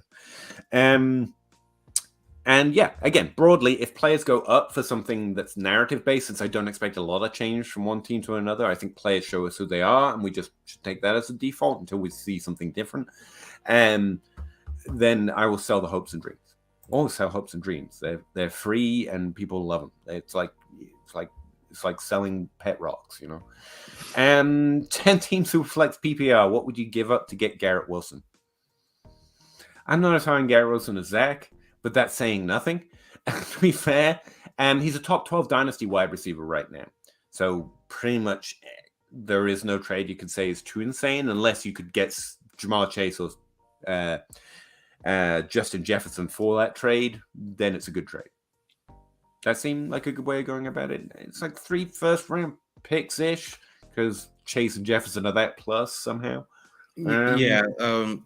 A good example trade right now is tough because you have to pay like he is Jefferson or Chase just because he's younger than they are. And again, and that's part of what I was saying about changing my process. I'm not targeting Garrett Wilson, but it's if you want to play Dynasty that way, you can, but you're going to be paying a premium. Just expect to play like too much. That's it. But that's why Drake London is more interesting. Sleepers suck, but value is real, and Drake London probably should be valued closer to them, and he's slightly lower. And if in your league the ADP and the ranks reflect if your league reflects the ADP right now, then Drake London's a better person to go get for a similar expectation with similar positive rookie year and so on and so forth. But if it's just I want Garrett Wilson, sure. There's many players away in playing Dynasty, and you should be like the 104, the 109, and a 24 first. Like that's a lot, and that's Garrett kind of Wilson, Garrett Wilson. That's what it's going to take. It's going to be something ridiculous. You have to give them something they're excited about to get something you're excited about. Puff pass kick. Have you two scouted? Never. The 23 QBs at all? I do have a quarterback model, and it has pretty good R-squared score, but I have given up trying to, not because it's impossible, it's just like I think there's deeper analysis that's hitting fairly well that I'm not going to be able to replicate or don't have the time to figure out. I refer you to Travis May. Honestly, he's got all the goods behind the stats. Bryce Young, CJ Stroud, there's really not a lot of questions. Top 12 upside, not top 5, but really solid Trevor Lawrence type quarterback prospects. Anthony Richardson is just, you can invest any hopes you want in him because he is a seriously talented athlete and a seriously talented rusher. We saw him put that down in stats, not on tape. I don't do that. If he can pass, which we have no evidence for whether he can or can't, to be honest, he wasn't throwing enough to know, then the upside is the moon. And in fantasy, that's what matters, points, as Zach would want me to point out. I don't think he'd care, actually. But for my process, anything that we look at it as profile is not going to compare well to Jalen Hurts. It's not going to compare well to Lamar Jackson. It might compare somewhat to Josh Allen, but as Travis May pointed out, not really. Like, Josh Allen was below average in terms of passing efficiency, age-adjusted, and all the fancy adjustments they do. And Anthony Richardson was like 4 quantum leagues below that. Like, there's really never been a passer, as far as his stats go, that is that bad. Now, the counter argument to that, as Travis wantonly admit, is the team didn't pass and he wasn't asked to pass. But that's also not a positive thing. He has to pick up this highly complex thing that very few people can do at that level. All of a sudden, while thrown into the NFL, where expectation is immediate, no matter what they say about development, Josh Allen is an exception. There's not a lot of teams willing to put that down.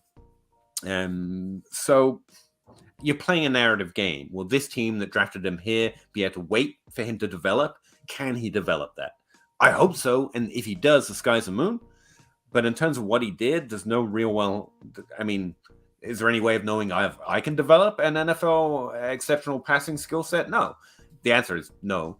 More likely than not, which is where Anthony Richardson is. But he's got I think you're sneaky athletic. Than me. He's got a higher expectation than me, but that's literally saying nothing. Let's face it. So that's where we're at. I have to tell you that he's not likely, but also that we don't have anything that can help us decide how likely he is, because the team honestly wasn't asking him to and wasn't even passing much when he was passing.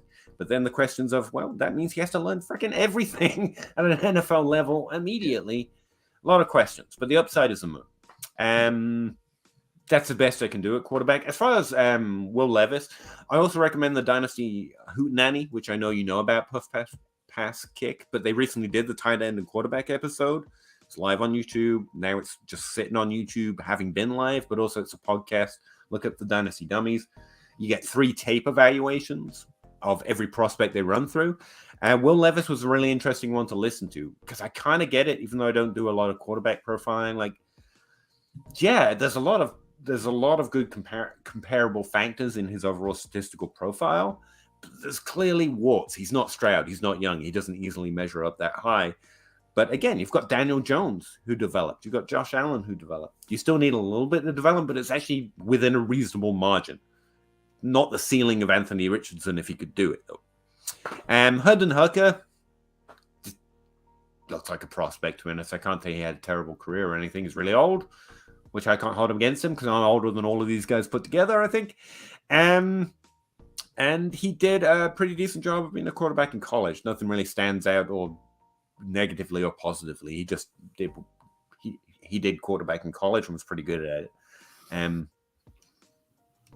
But again, I don't know a lot of quarterback evaluations, so that's all really off. I really recommend listening to those 3 guys who've done it regularly. Again, I'm not a tape guy, but they have a solid process they've consistently worked on. I don't know quarterback. That's what I'm telling you. It's not that they've got you should use tape. It's just outside of Travis, I don't know many data people who have a pretty good line on how the statistics work and where to get an edge on it. Anyway, I shouldn't talk about that so long. I want to go to bed at some point. Gavin Ferguson, 12 team Superflex start 10. Give Russ and Cousins, get the 104. Lawrence and Lamar. Yes.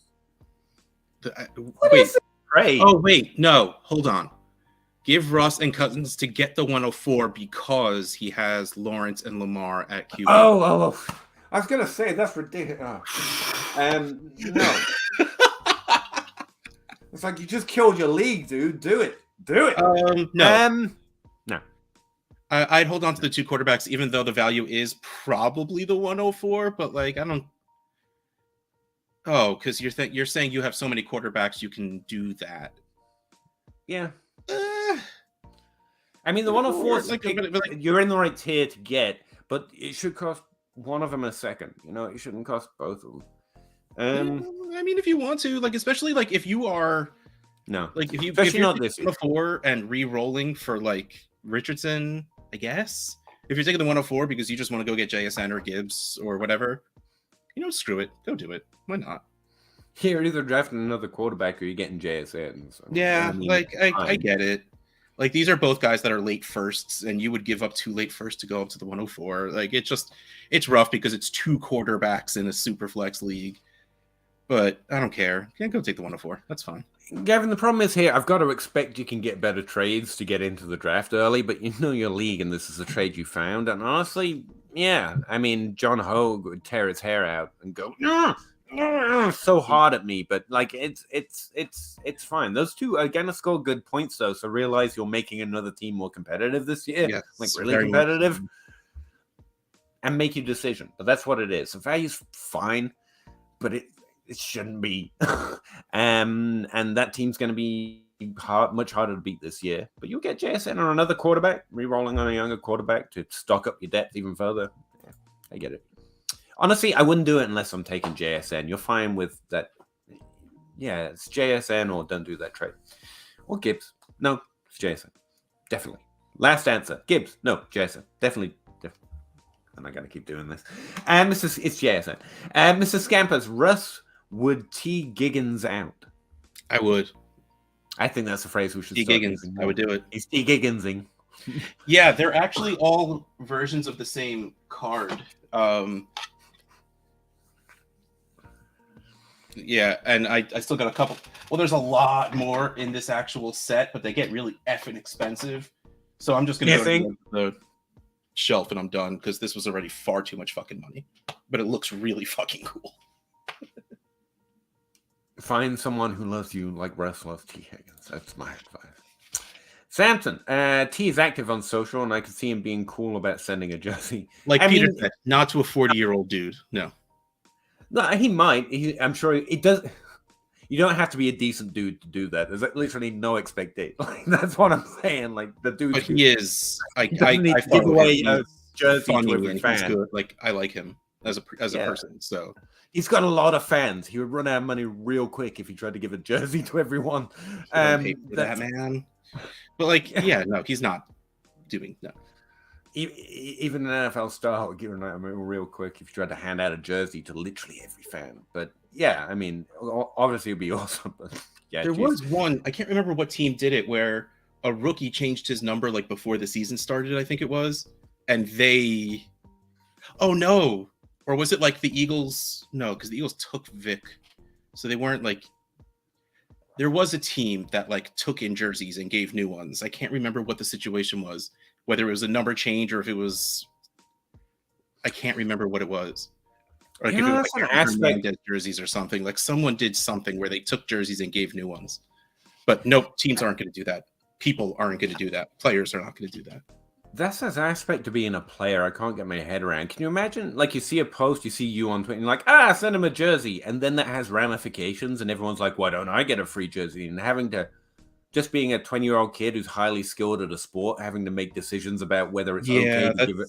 Like, Jesus, that's being a public figure must be weird as hell. Also like, I was just trying to do a decent thing, and then all his other fans are mad because they didn't get it. Like, man, that'd be weird. Maybe they wouldn't. I literally don't know. I can't imagine trying to figure that out.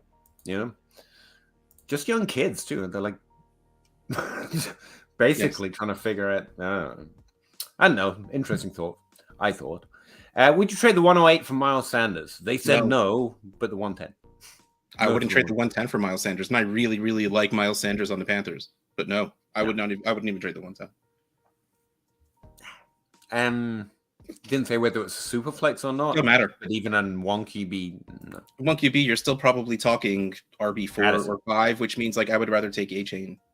That's a good point. There's running backs there. You'll be fine. Yeah. Like Gavin Ferguson.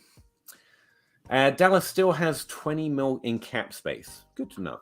And the price for Hopkins keeps getting lower and lower. Well, his contract is the same regardless. Isn't Hopkins at the place in his career where he's going to play where he wants to? I mean, unless he just wants to play and he only gets one offer. I think Dallas would be intriguing to him, though, to be fair. Dak and CD. There's a chance. Yeah. Isn't he in that period where he wants, I want to go get a ring?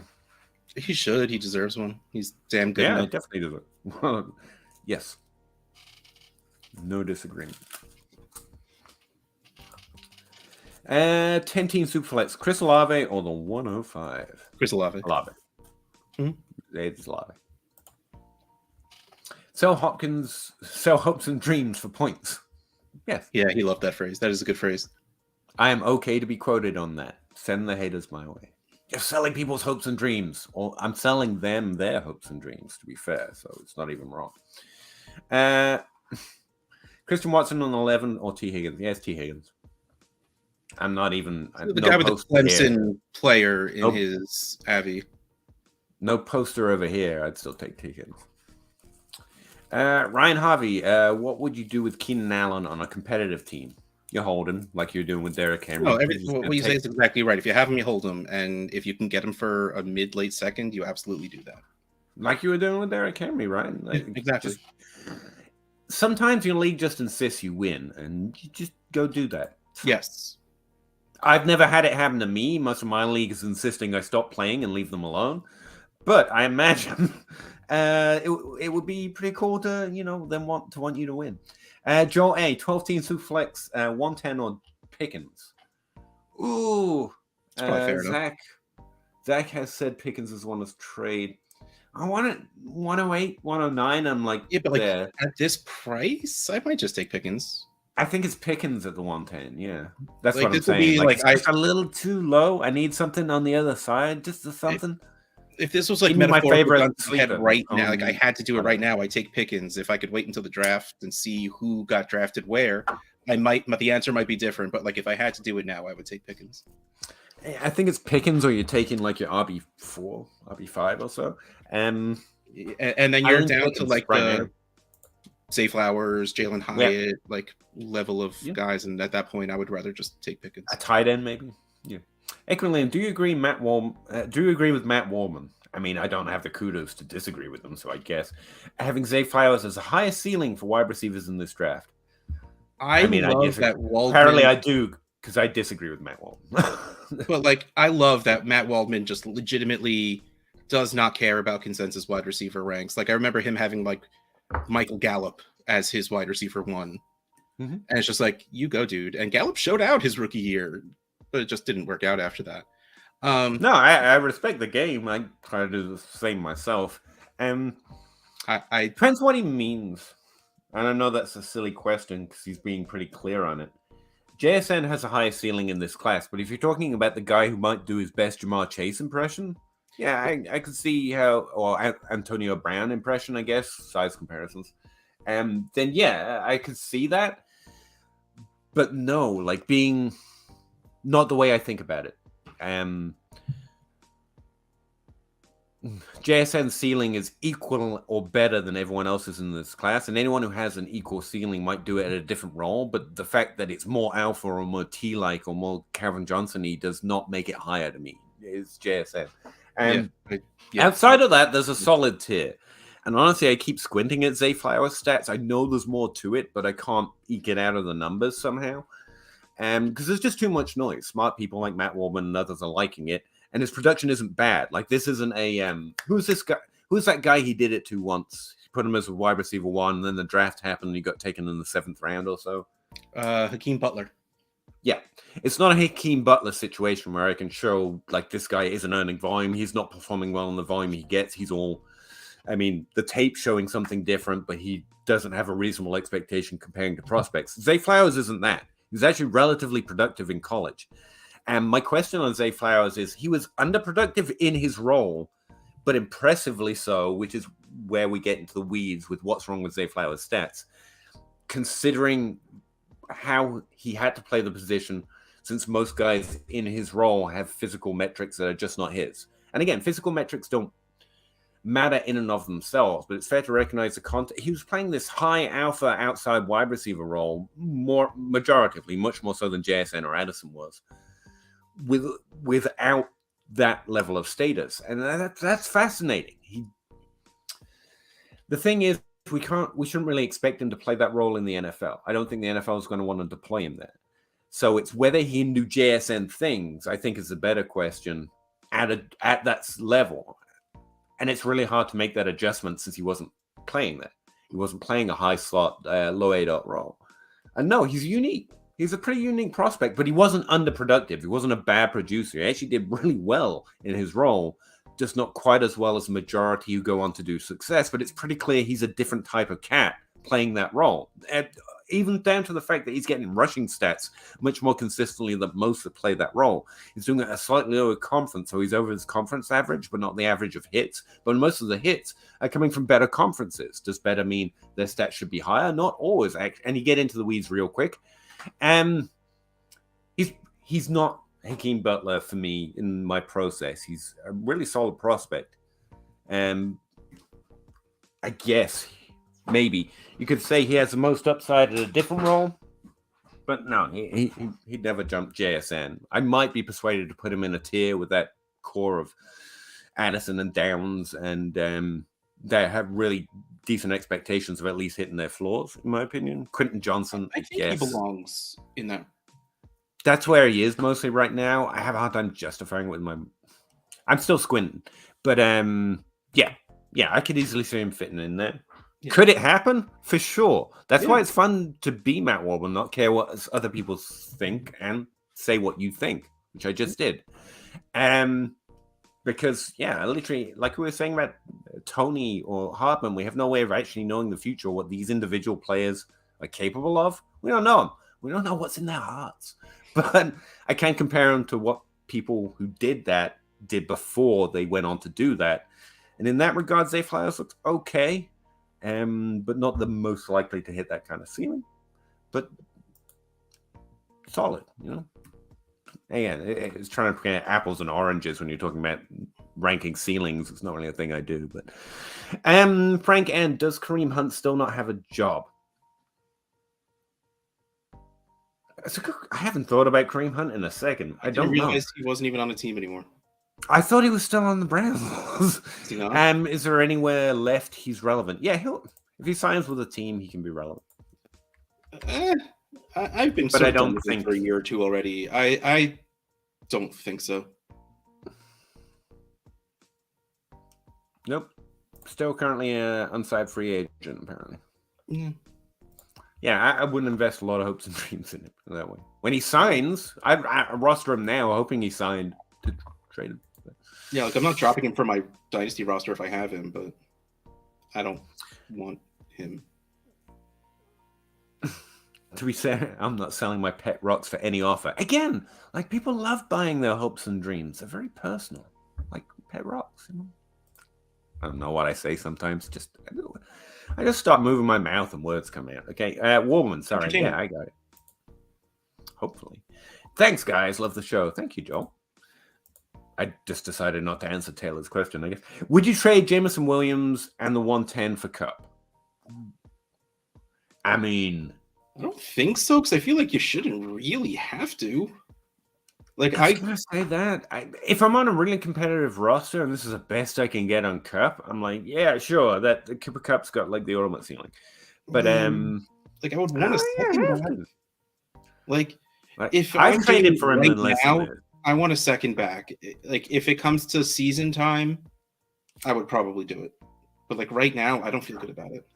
Yeah, I think you ask him to like add a 25 first. It's discounted to a second price because it's so far out. But like you need that. You're getting the old player. You're giving away a good young rookie in the second year, and a low-end first-round pick. You should get some more draft capital on the other side. I think. Peter's athletics guy is the moon. I think we all know that's not true. Unless you mean mooning people. That's probably my athletic ceiling. He's done it. I've seen it. Yeah, all the time. Constantly mooning. Puff Pass Kick. You blokes add sun sign to my midweek fun. I appreciate that, man.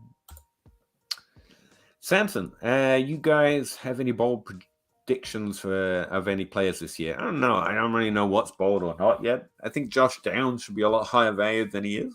No, I'm not really. It's usually much closer to the season before like I even start feeling strongly about anything. Like last year was easy because we had people felt so many questions about Hurts and Fields where I didn't feel those questions. So it's just like, okay, those guys are going to be good. Like that was nice and easy. But like I'll never, ever, ever live up to me saying Josh Allen's going to be the QB2 behind Patrick Mahomes next year when Josh Allen was bad and it worked. And I'm just like, all right, well, I'm out of this game now because I just did that. I mean, like I said, I haven't gotten to the part of the year where I do that looking at the 2023 season, deciding what to expect, but I can do some simple ones. Like we should expect less from rookies this year because we should have expected that last year and it went on again. So just going to re-roll that one. We're getting too much out of rookies at the wide receiver position specifically. I think Bijan Robinson's going to finish as running back one, and it's not really a question. I think Christian McCaffrey, however, is still going to be the running back one overall. Again, assuming health. I think we've got a few more years left out of the 2017 and Saquon Barkley. We just rope him in there. Class being the top 12. We should expect more points from the position in general, though. So I think we're going to see an uptick of running back this year. Some turnover at tight end, if I remember the trends in general. George Kittle is going to be back in the top 5 this year. Is that bold? Probably not.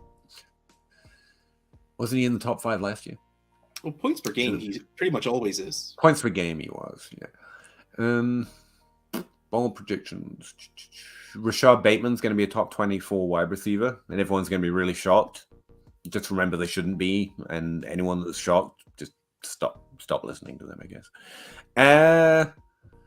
Last year, I called CeeDee Lamb being a top 12 wide receiver, which finally eventually was. He flirted with that a lot all season. I guess that's as bold as I got, but I got that one right. This year, I think we're going to we had less breakouts in the top 12 at wide receiver this year. And I think it's going to stay there.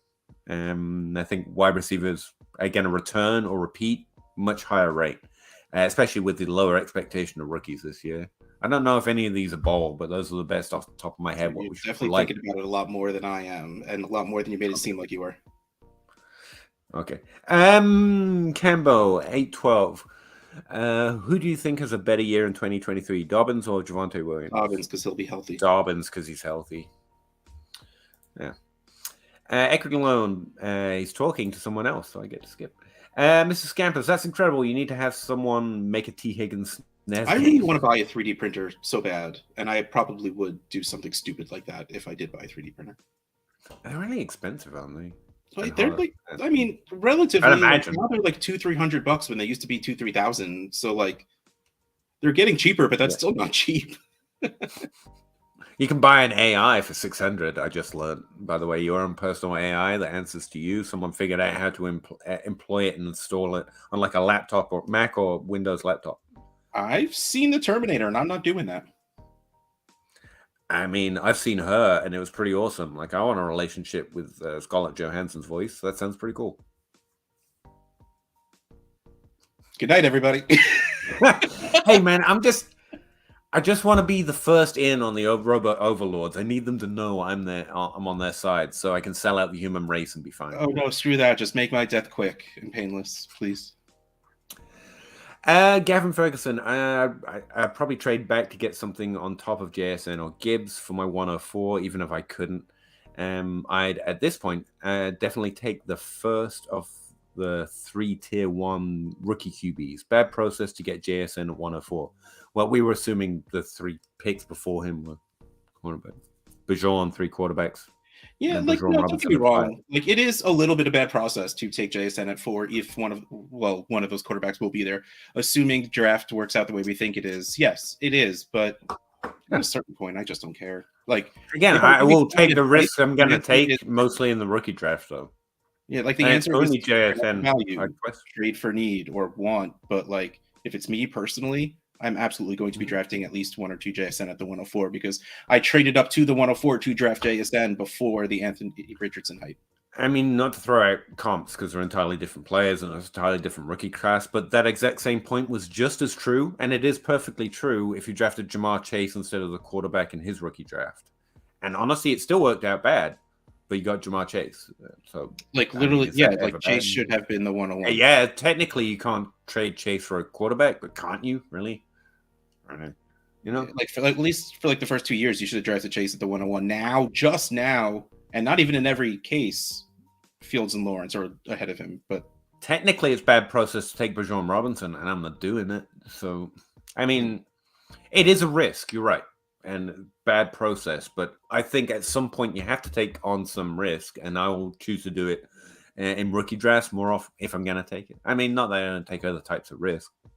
But, you know, risk management, not avoiding risk. You just try and manage the risks that you take. That's how I try and play anyway. Don did a startup about 2 to 3 weeks ago and was offered Addison for a 25 first. Addison.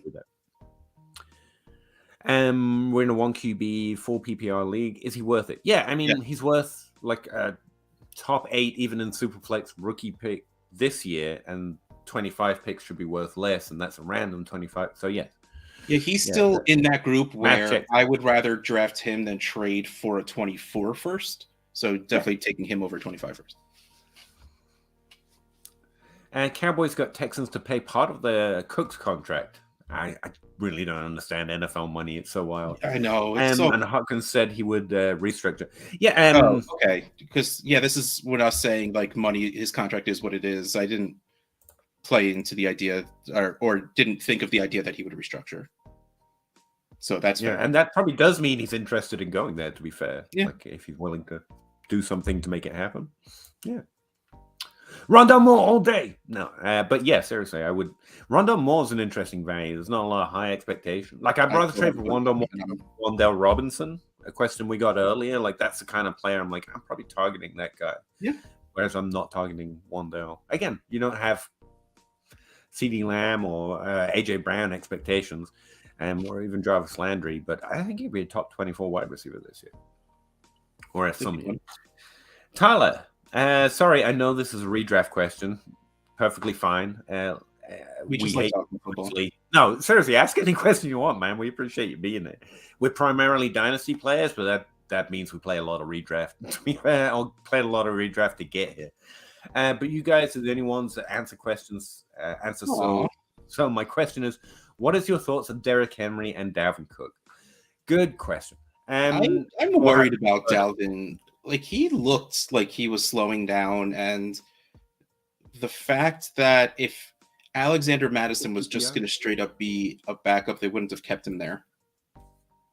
So is it PPR league, Tyler? I'm going to assume that. Yeah, I don't know why I'm asking. It's not like Derrick Henry was catching enough to make me not worry about that. Like I'm worried about Dalvin Cook the player. I'm not worried about Derrick Henry the player. Dalvin Cook is currently ranked for 2023 rankings by Fantasy Pros. Just again, if you don't like Fantasy Pros, choose your default redraft guy. But I think they're as decent as anyone else anyway. Dalvin Cook is running back 15. Derrick Henry is running back 7. And, since we use ADP as a synonym, I think he can do a similar thing with redraft. In fact, Adam Harstad's got a strong process of using this as an expectation for points and Dynasty as an expectation of value and see where the differences are. And it's actually really interesting, but you're just talking redraft. He says it is PPR. I think those should be your expectations. Derrick Henry is running back 7, which is just inside the second tier of difference maker. It's not that top 5 at running back. But like he's going to matter on a weekly basis, but he does have to put up most of that through his legs. Like I would say, like in a redraft league, I would draft Derrick Henry in the 2nd versus Dalvin Cook in the 4th. Like I would rather spend the little extra to get Derrick Henry on my team than saying the opportunity cost of waiting to go get Dalvin, because I think that the production will be that different. Yeah, he's a tier 3 prospect. He's in there with Najee Harris, and as a dynasty degenerate, I'm like, no, Najee Harris. But honestly, I would have higher expectations for Najee than Dalvin Cook this year just because of injury, and that team really run through Justin Jefferson a little bit more now. But we forget, Dalvin Cook's like a tier 1 player in terms of his skill set and his skill on that skill set. Like, it's Bijan Robinson-esque in terms of what he's actually capable of doing. And again, I don't believe in the age curve. I think he's going to do it or not. He's going to fall off or he's not. But he isn't that risk. If that's what then I think he fell off because he looked slow last year. He did not look last year. Okay. And so we should expect less than we've seen from before. Again, he's a top 15 running back. He's someone you're expecting to start, but you're not going to get weekly upside from him. And again, Fantasy Pros just does a decent job. That is exactly. Sometimes we make things harder.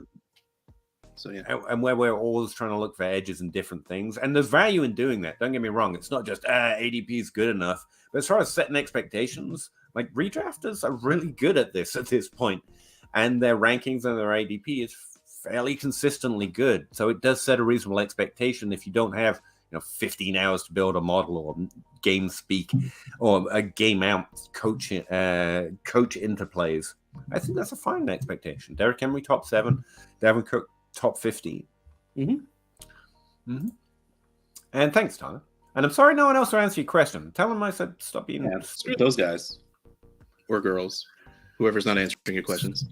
Samson, glad I could catch you guys for a bit. Appreciate the content as always. Before I go, Gabe Davis or a bucket of chicken wings? Samson, I knew you were my type of guy. I will take the chicken wings. Yeah. As long as they're fine wide receiver 3. As long as they're not honey barbecue. I like honey. I like barbecue. I don't like honey barbecue. As long as they're not honey barbecue, I'll take the chicken wings. And Minnesota are a threat to draft a running back this year. I mean, I guess everyone is. In the 3rd, 4th round, they can find a pretty decent running back this year. It's a possibility. Yeah. Sorry, just something. I think. Yeah. Yeah, especially anyway, like you said, everyone kind of is. Bateman top 24 definitely is bold. Oh, good. Cool. Then there you go. Everyone else is stupid for not thinking that. Damn straight. I really wish he could get more people into auction drafts. It's so hard. It's so complicated. There's so much that goes into it. It's fun. I'll auction with him if he bothers to ever do that. It's fun. I'm not great at it. I'm not great at drafting either, but. And yet here we are. For Dynasty, literally have the opportunity to get to GST anyone without looking get anyone. You just buy them. Yeah, but I don't care. Yeah. If you draft it right, you can draft anyone the heck you want to. It's a really strong trader, kind of. What that misses though in auctions is that you can only get some. Like the idea you're going to get 8 top studs is actually less likely. In an auction, you have to hope to leave with 3 and immensely higher values, to be honest with you, because of the value curve. But anyway, I've only dabbled in auctions. I'm not going to pretend I know. PPR like in a draft, Tyler, I assume that. In a draft, I found a way to trade up to the 101 and the 103, and I still had picks in the 4th. Like, if you are persistent and good enough in an active enough league, you can do anything in a draft that you really want. Also, Madison got a chunk of change too. Madison's hey, scampers! You said no more comments. Bad scampers. Fine. Gavin Ferguson, Charbonnet is your running back 3, right? He's my running back 4. You have a 4. I have a 3. Everyone has him 3. I wanted to be different. That's the only reason. No, I really like that. We know. Non-rookie running backs, yeah. I mean, it's pretty far down. 12 team Superflex PPR 0.5 tight end premium. On a scale of 1 to 10, what would be your level of confidence going into the season with Njoku as your tight end? 5. Like, I think he's going to be fine.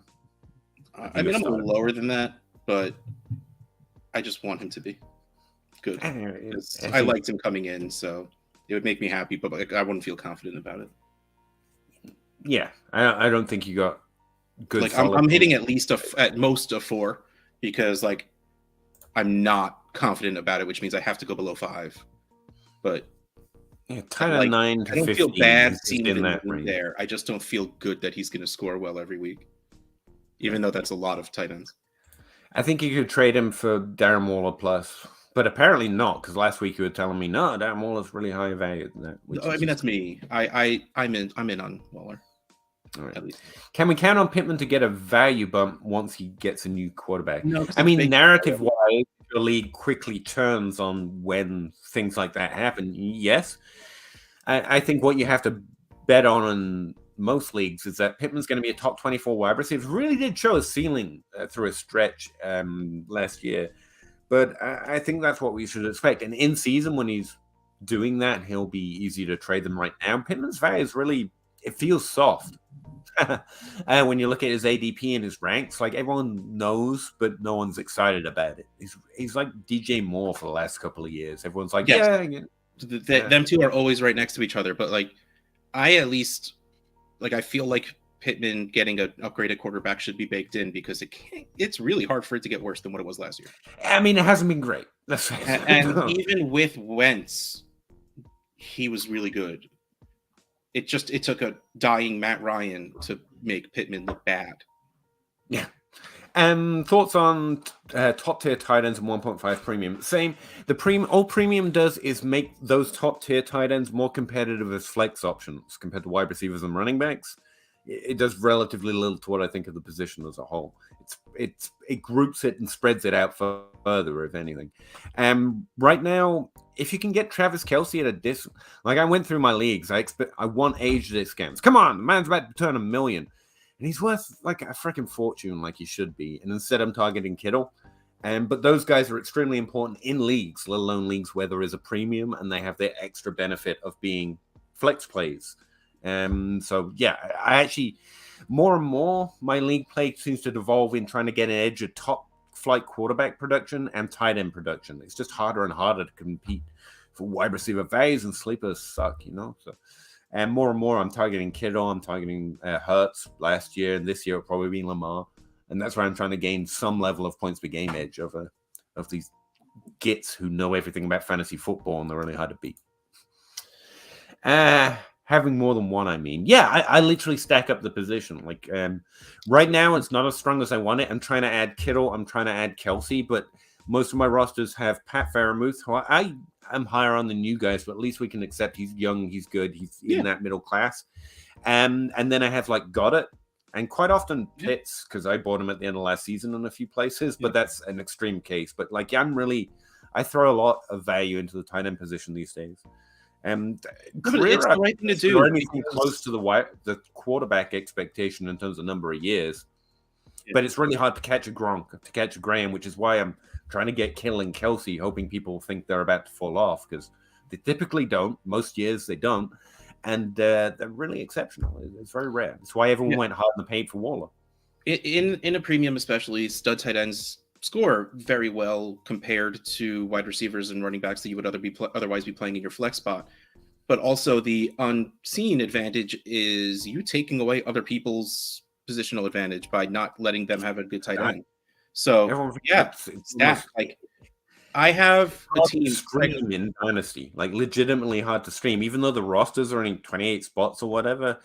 Like smart leagues know what to do with their bench. You're not picking up that week's wide receiver streamer to play in Dynasty. It's just not happening. So like I bring up a team where I won the league with only one quarterback in a Superflex league, and part of it there's two real reasons. One, because I have Chase and Jefferson, which just makes me smile, but it's also because I have Kelsey and Kittle.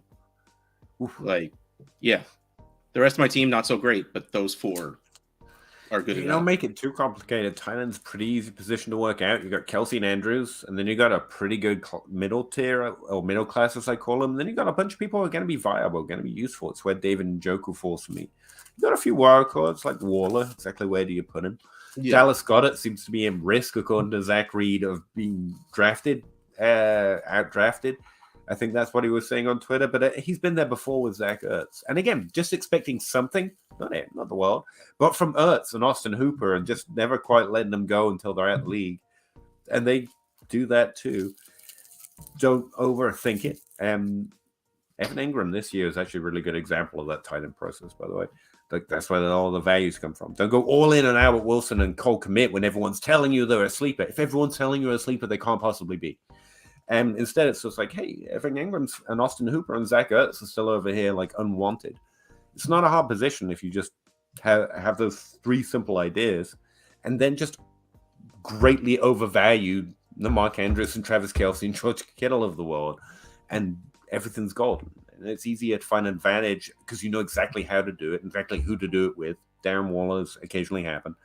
Sorry, is that RS? At that position, it's just honestly a really good position to try it at. That's why I'm falling to it, because no one's excited about it, and they should be. Having more than one's awesome. What are you defining as getting 8 studs? I wasn't. But like in Dynasty, one way of evaluating a roster is like saying that there is a max. Like if you're getting studs, it's pretty much a studs and duds through in an auction, because there's a limit. Everyone has money, but I think it's probably better odds in a draft that you can manipulate a draft board through trading and end up with more picks in the top 50 players than you could probably pull off in an auction, just out of luck of other people having money and you having to have money tied up at a certain time. Like I don't dislike auctions, and after listening to John Bosch for an entire auction, so much goes into it. Like there's so much theory behind it all. It's terrifying and interesting and amazing and overcomplicated, and it's cool. I'm glad I have like 2-3 auction leagues and like 16-17 draft leagues. But what I was talking about, one way of evaluating a dynasty roster is if the following year you've had 10 top 10 round picks in your startup, and if you still have 10 people that will be taking the top 10 rounds, then you pretty much did well in the draft, or at least you maintained. But another way of looking at it is you could have 3 top 3 round picks and no one else, so it's adjusted by the caliber, even though you don't have the quantity. And I was thinking of that in my head. But in auction drafts, it's much more slanted towards that, in that it's as if everyone's trying to trade up into the first round to get the difference makers rather than a depth of top 10 round players. And that's the way most rookie drafts tend to play out. Like Justin Jefferson isn't just worth a first round pick, just like T. Higgins or CeeDee Lamb is. He's worth 99% of someone's budget. So everyone is trying to trade up. It's a way it roughly equates in my head. But anyway, and again, like Russ was saying, it's really nuanced. In some auctions, they don't do that. And so it would be different. There's a lot to it. Well, there's a lot of ways of just finding differences between one league and another. Mr. Scamps says he's sorry you made him feel bad. I hate you for that, Russ. Costy, Because Peter, you see that lineup I put in the Discord. No shot in hell you get that in a snake. Yeah, I mean, yeah, that's the thing about auctions. You can actually create a better team. You can also create a worse team. It's very down to how that auction goes. Yeah, auctions are great. I'm not throwing it shade. I think auctions are awesome. Would you pay 24 second and Herbert for Sanders or Monty? Khalil Herbert. Second and Herbert for Sanders. Yes. Honestly, Herbert to Monty. I don't care. Whatever makes you happy. A second for Sanders. That seems solid. Yeah, it's fair enough. Whatever. Like, just take whatever makes you happy. Like, honestly, my order of caring, the 24 second would probably be on top. But yeah, there's more. Hey, maybe this turns out to be not just that. Yeah. In it. But if you're just looking to have top 24 running backs, you're getting two versus maybe having one. If you want to look and see running backs on your rosters, I think Sanders and Montgomery is the right way to go. Yeah. Again, they're not running backs I target, but could be. I'd be more likely to send that second for Aaron Jones, for example. Thank you, Dave. Pittman showed his ceiling with Matt Ryan. No, but I think early down this wasn't for the first half of the season. He was in the top 12 consistently on volume basis. That was last year or the year before. I forget. Year before, but he has shown half a season of top 12 ceiling, which was something. He can perform with good play. Good night, Gavin. Thank you. Puff pass kick. Darren Waller will maybe give you 3 games this season. 6 games. I've been saying 6 games this whole time. I'm 6 games. 6. Dude stubs his toe and is out for 4 weeks. To be fair, so am I. Daniel Bellinger had his eyeball ripped out of his socket and came back in a few weeks later. Why? Well, money, I guess. His face broken and came back 2 weeks later. Good for you, man. I love me some Danny Belly. Chase Jefferson or Hill or McCaffrey if you draw 2 to 5? 2.5 maybe? No, I think he's talking about who would you take if you, in a redraft draft, who would you take from like 2 to 5? Okay. If it's redraft, I guess it's McCaffrey. And it's PPR scoring. It's McCaffrey. McCaffrey, Jefferson, Chase, Hill. Oh no, McCaffrey, Jefferson, Hill, Chase. Yeah, I had this question last year. For the Scott Fishbowl, I do some of this breakdown, although the scoring tends to change in the Scott Fishbowl a lot. And I eventually set it on a redraft process if I'm taking McCaffrey, and I'm going to stick with that. Chase or Jefferson are both equally good picks and actually have less injury risk on a year-to-year basis. But McCaffrey's difference-making positional advantage is actually greater than Chase and Jefferson's. And ultimately in redraft, that's what I'm shooting for, that single season upside, and that's what I'm going for.